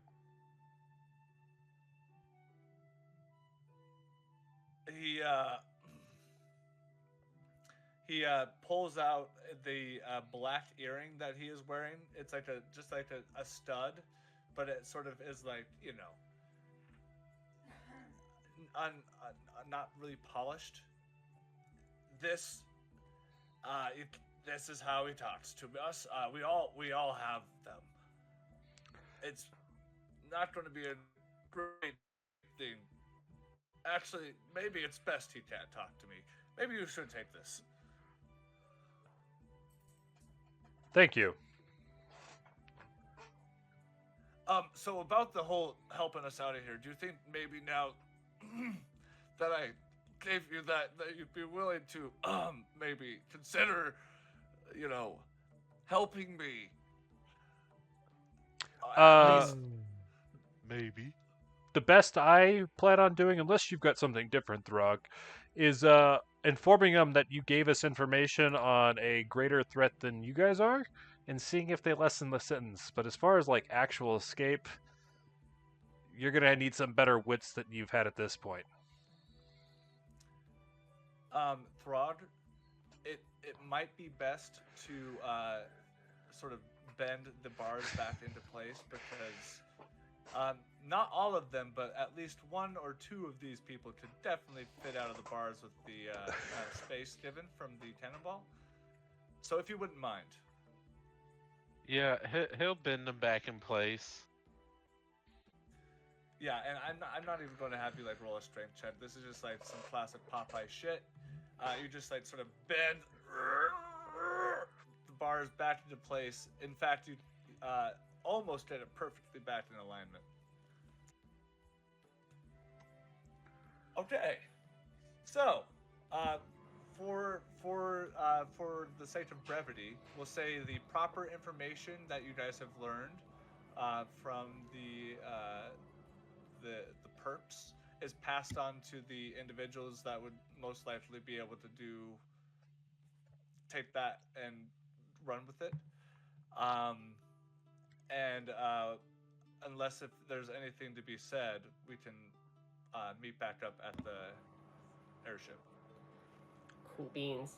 The only thing I would have is Mox would do a Arcana check on it to ascertain if he can divine how it works, if it's a one-way or anything like that, on the way to meet with the rest of the group.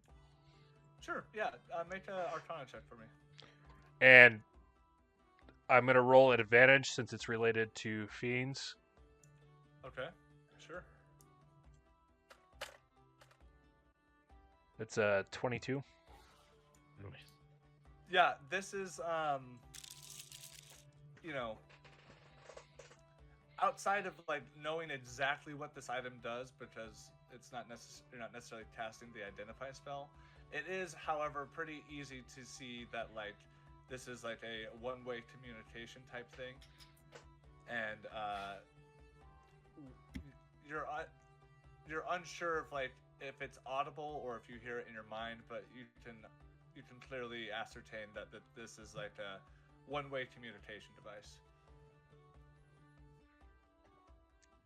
Delightful. Great.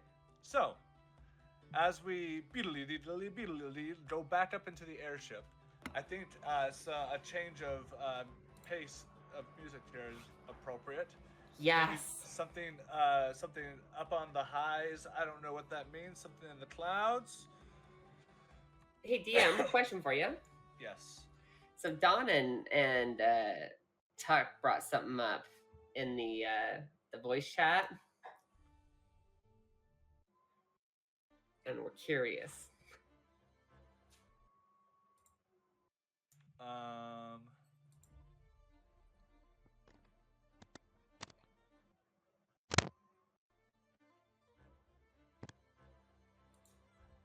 I don't know. Okay. I don't know. I guess we'll find out if anything that happens, I suppose. Cool beans. Cool. So, as the ship begins to take off, we'll say that as far as capacity goes, with the wagon set up and all the appropriate mounts, with the crew and the size of the party, there's still a marginally significant amount of space left on the ship itself. So if you were traveling with such a big party in the future, it wouldn't be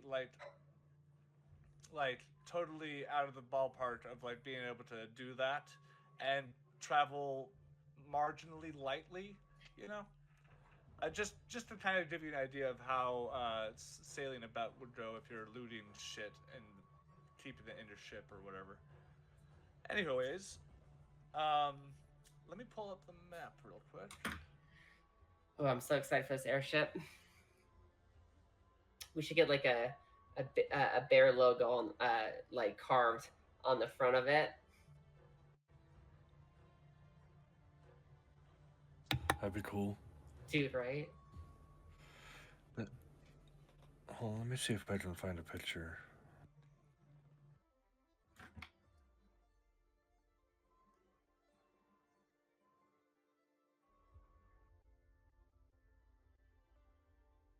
Okay, so doing the math in my head real quick, Mm-hmm. it's on foot. It would be a 15-day travel, but because you're using an airship, it gets knocked down to, we'll say, 4 days, maybe 4.5 to 5, depending on the weather. But it's been pretty consistent lately, so it's about a 4-day travel to get to Yurem. And that Nice. goes for Winshire. It's about 6s. Like if you were to fly it from Winshire from Collinsburg, it would be about actually, it would be about the same distance. Okay, Like that's this. yeah, like that would be cool. Which is cool because it took you nearly 2 weeks to get to Collinsburg on foot. So that's just funny how much That faster is this thing crazy. So I'll give you guys an opportunity to sort of like jump in here. Like I said, there will be about 4 days worth of travel. I'm open to just like cutting to Urim, or we can rock out some of the days upon the airship. But yeah, I'll give the floor to you guys. Quick question, does the airship have how many rooms? Does it have like rooms, or is it like a It's more like just like a bunch of bunks, and like this ship in particular, like there's like basically enough room for the crew Mhm. and like maybe like an additional 4 or 5 passengers. So because of the size of the group, there'll be some people that'll be sleeping on bedrolls, and there won't be enough hammocks slash like cots to accommodate. But that's just because Okay. you're traveling with more people than you are used to. Like you have Uh the whole party, then Richard, also Marie and Hendrickson. It's a big party. Cassandra will just sleep in her wagon on it then, which would give more room for a cot for Okay. someone. Okay. I didn't think about that, so yeah. I mean, having the wagon, we'll say it's comfortable. It's just tight. Cool. That's fine. On one of the nights, I would like to have a conversation with Marie. Okay. Yeah. So we'll say the airship is just sailing higher than the lowest clouds in the sky. So at times it almost looks like you're in this sort of like cloudy light sea. Um, and standing just over on the side of the ship, sort of gazing around. Uh, what would you like to say? Marie, sorry to disturb you. No, no, no, no, not at all. I'm just. This is nice. I've never been on an airship like this before. This would be my first time as well, but it's not my first time taking to the sky. Clearly, that lion that you ride is impressive. Honestly, I don't know what to call Knowledgerin, but that's probably close enough. Do you feel uncomfortable? No, no. I find being up here, freeing. Yes. And she kind of looks out, and she's like, and she just says like, yes, that's all I want is to be free. And she kind of just like looks longingly off into the distance.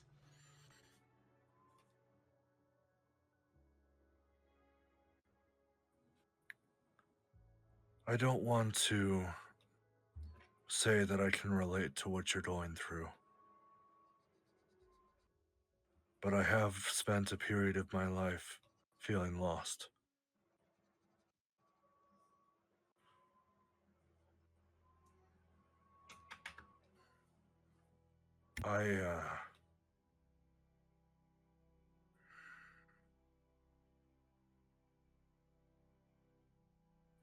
The love of my life was the reason why I started this quest I'm on.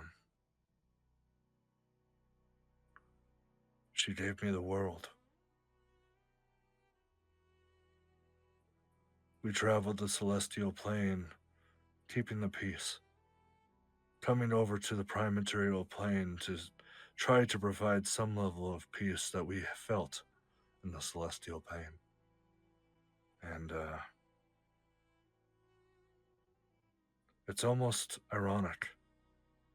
Where you feel the most free is when you're also the most vulnerable. And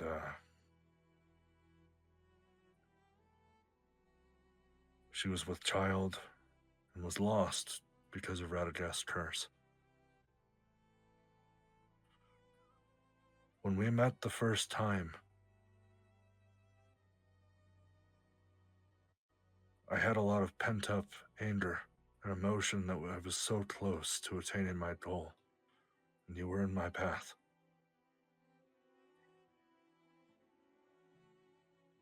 And I say all this to apologize for the way I treated you. That you didn't deserve that treatment. If I was on the same side of your understanding at the time, I may have acted the same as you. But since accomplishing my goal, bringing life and prosperity to the Graveborn, and Cord giving me a second chance to redeem the wrongs I have done by treating you so poorly, I'm just glad that I can share a moment with you where you feel so free. It is freeing, but... And she looks back over the ship once more. And as she turns back to her, over her shoulder to look back at you, in a weird sort of like phasing, an appearance of just a glimpse, blinked and you would have missed it, image of Saffron is like shown to you in this gesture. And just as quick as the moment came, it left. And you look back at Marie as she looks back into the distance and she says, and now that I've had enough time to think about everything, I will only be free until we find Saffron. That's when I'll be free. And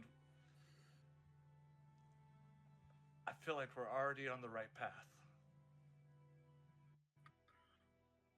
Not being able to shake the flash of Saffron,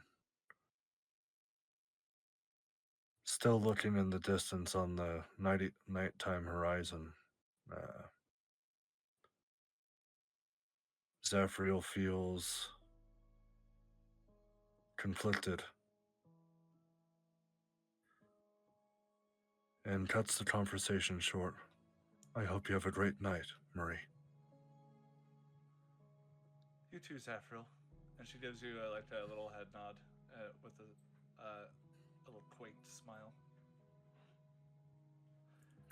Zaphreal will turn to bed for the night and won't sleep that night. Okay. Anybody else?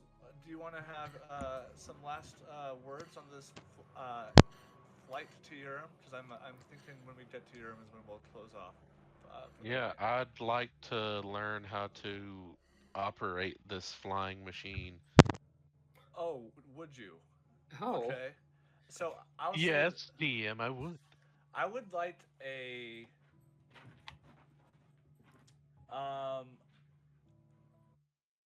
maybe a survival check. That seems appropriate. Okay.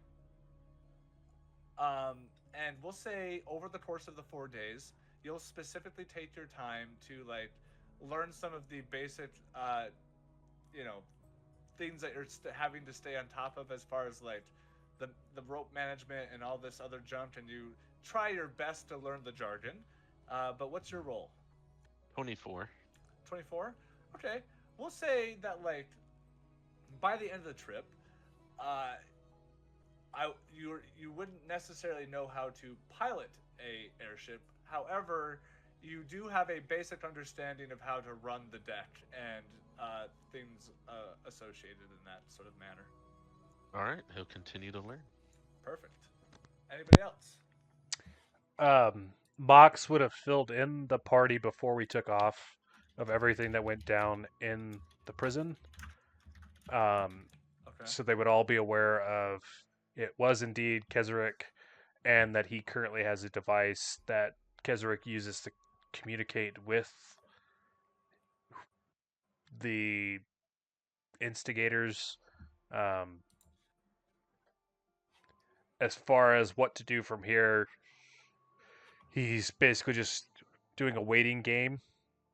At some point, he would be up on the crow's nest, kind of looking out into the distance.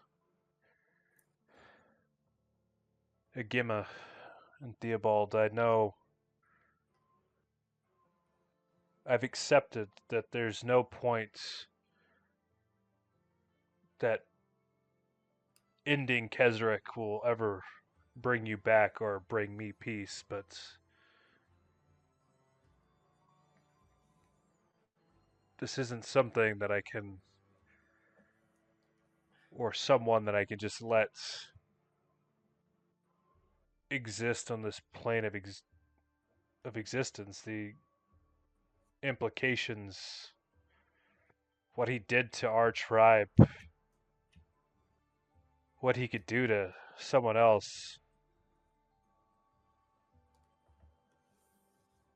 I told Zaphreal that understanding why he does what he does is important, and I'm at a crossroads again where deciding why I do it is churning.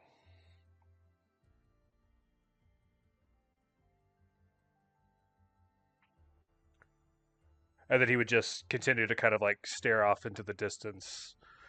Most of the trip, anybody that would interact with him, you'd see that he's a little bit more brooding than normal.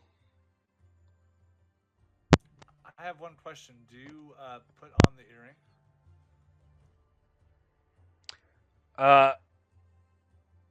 Unless he knows that that's how it activates, he would not. He would assume that it's as long as you're in contact with it that it would work. Sure.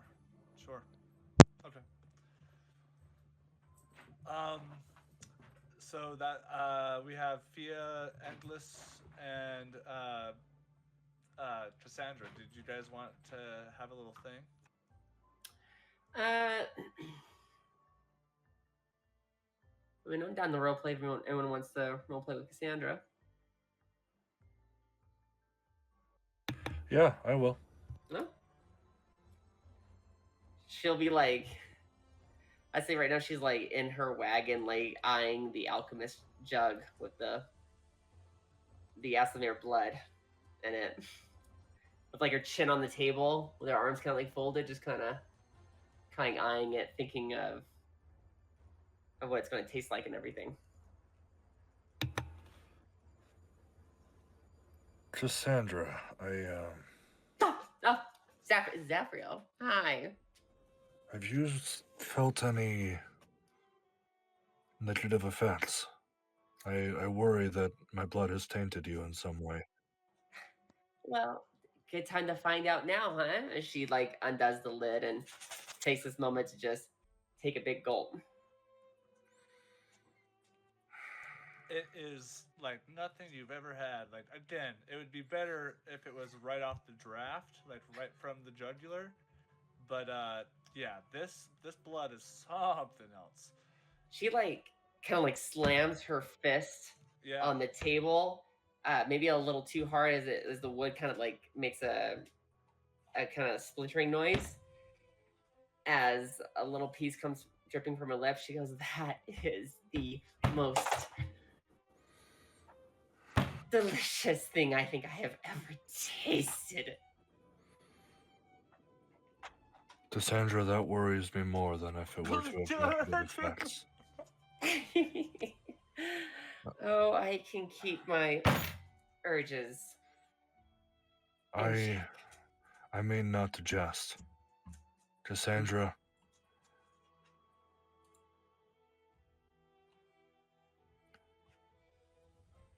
I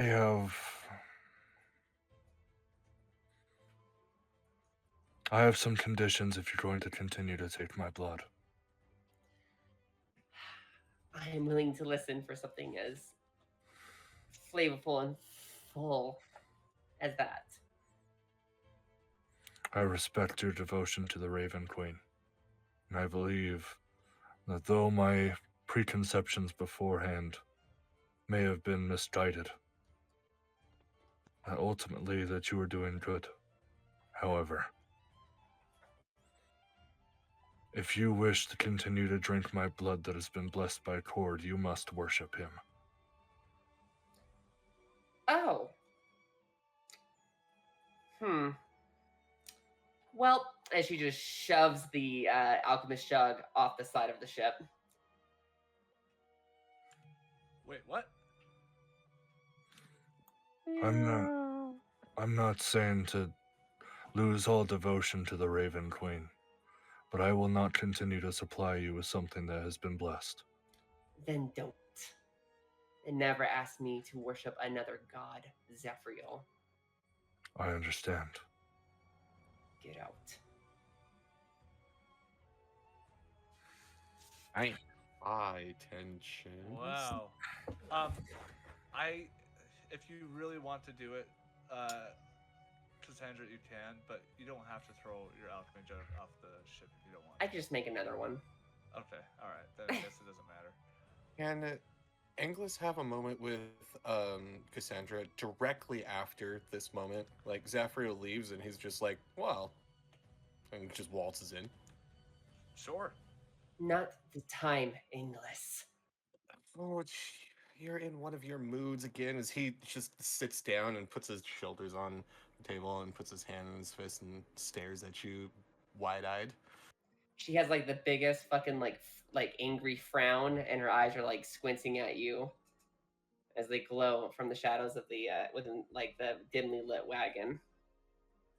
Cassandra, I understand that you're in a bad mood, but I do have some questions for you that I would very much like answers to.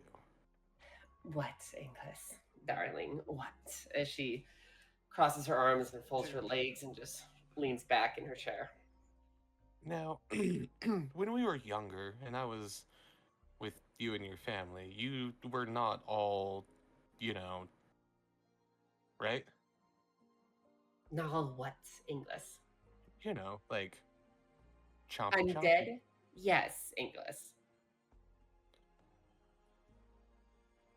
He gets real close to you and he goes, "Cassandra, Yes. what's it like?"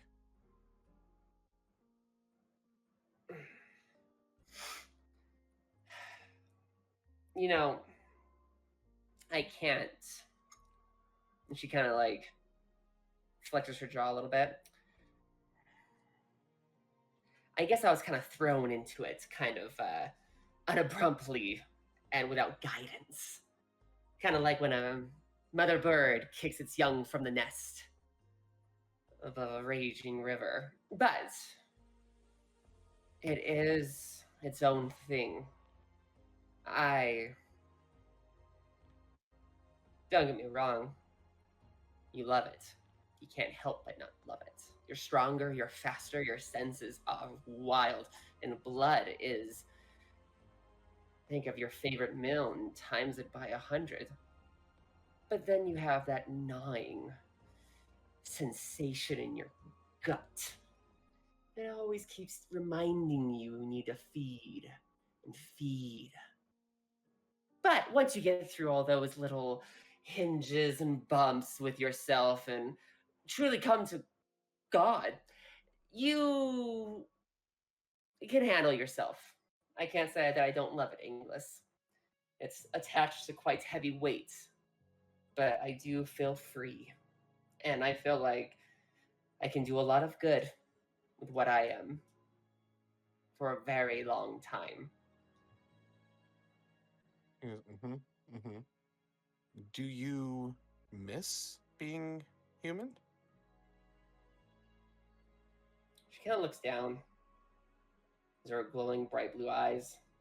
Kind of looks at her lap for a second as her robotic fingers, as she's not in full gear, kind of click on the splinted table. No. That person died when my family died. As I see. And do you still feel? And what I mean by that, when we were younger, we were very close. We trained a lot, and there's always that competition between you and I. Have your feelings changed? What if I were to meet my end? How would you feel then? Her lips part for just a second, but no words come out as she just kind of gulps.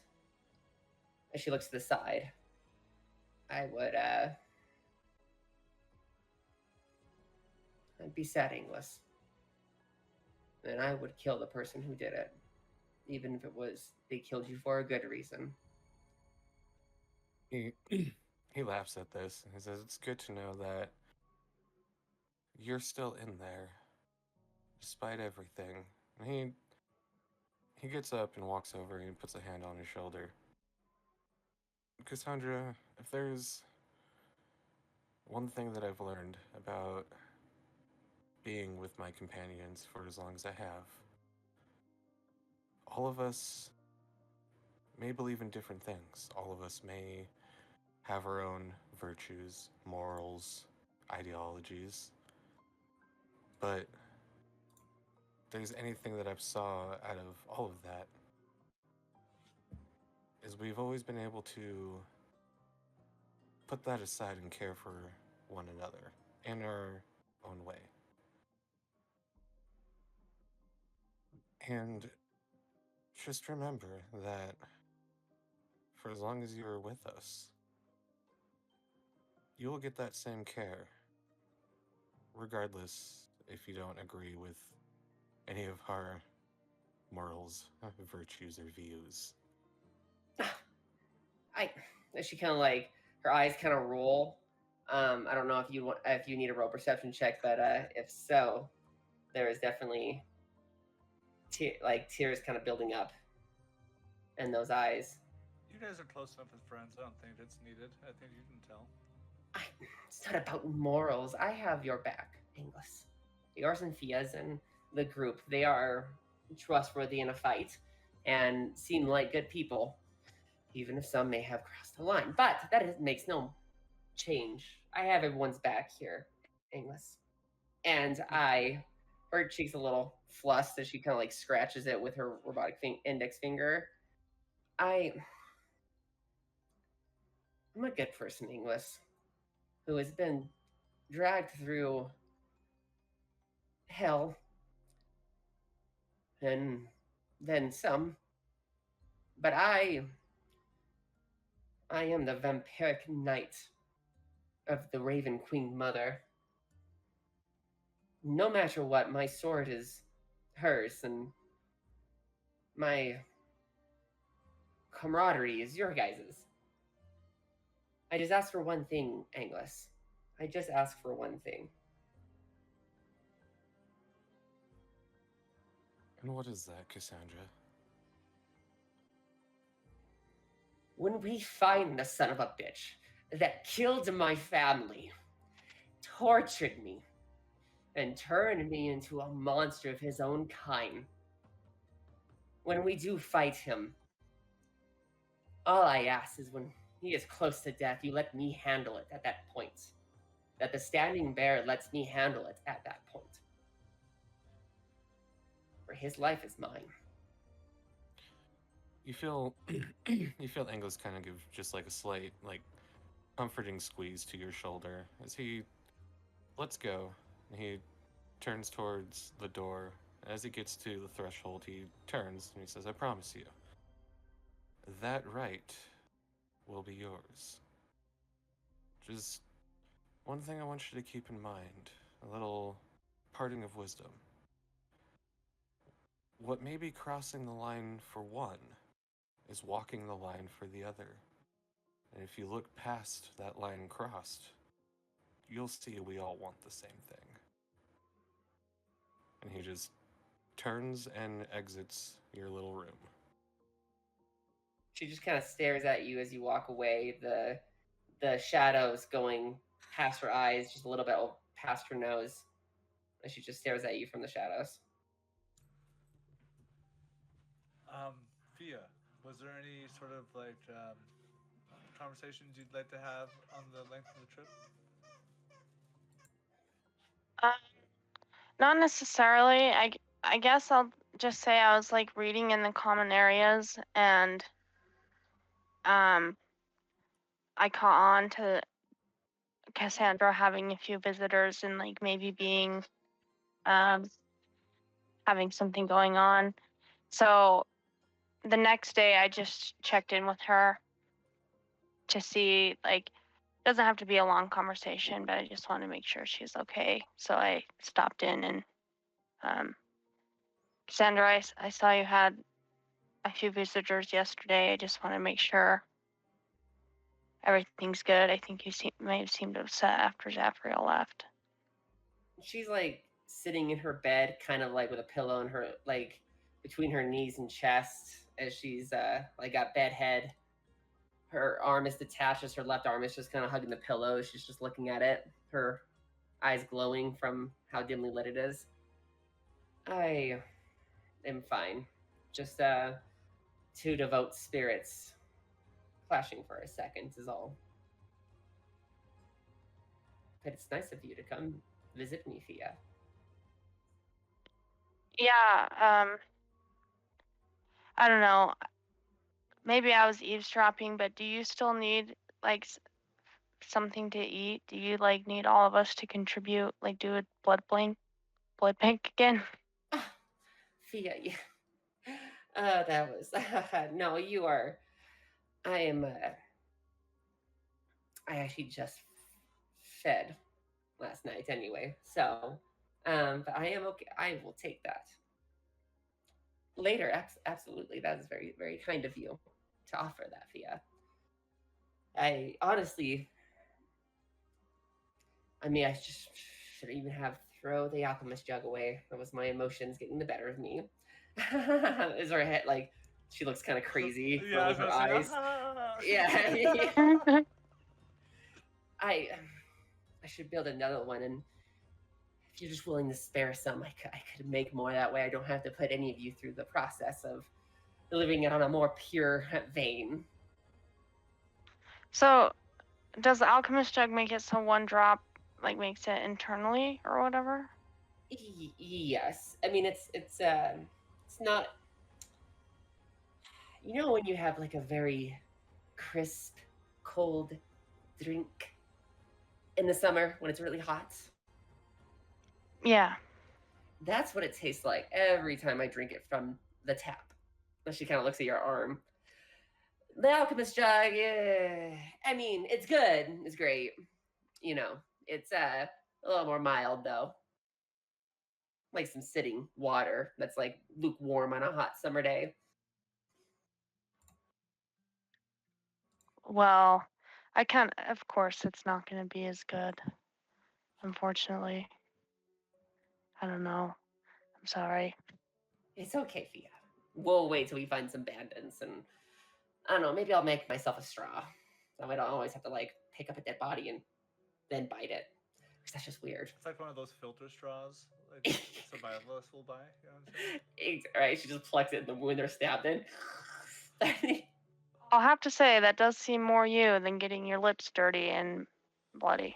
Oh, of course, I'm not a fucking savage. I mean, look at me. I'm a mess, but I'm beautiful at the same time. A hot mess, as you would say. Yes. More cold-blooded now. Cold mess. Yes. Yes, that's true. You know how to cheer me up, Fia. Thank you. Yeah, well, I'm glad I was able to help. I hope you have a good night. You do, Fia. My door's always open.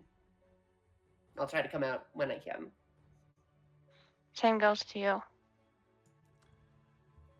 And with that, as the different sorts of conversations and internal reflection happen on the trip,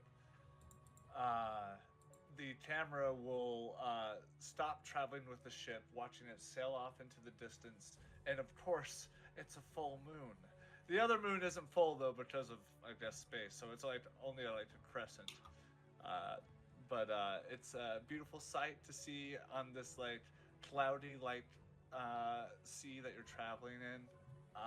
And next time, we will pick up as you guys are docking at the air tower in the flight tower in Europe.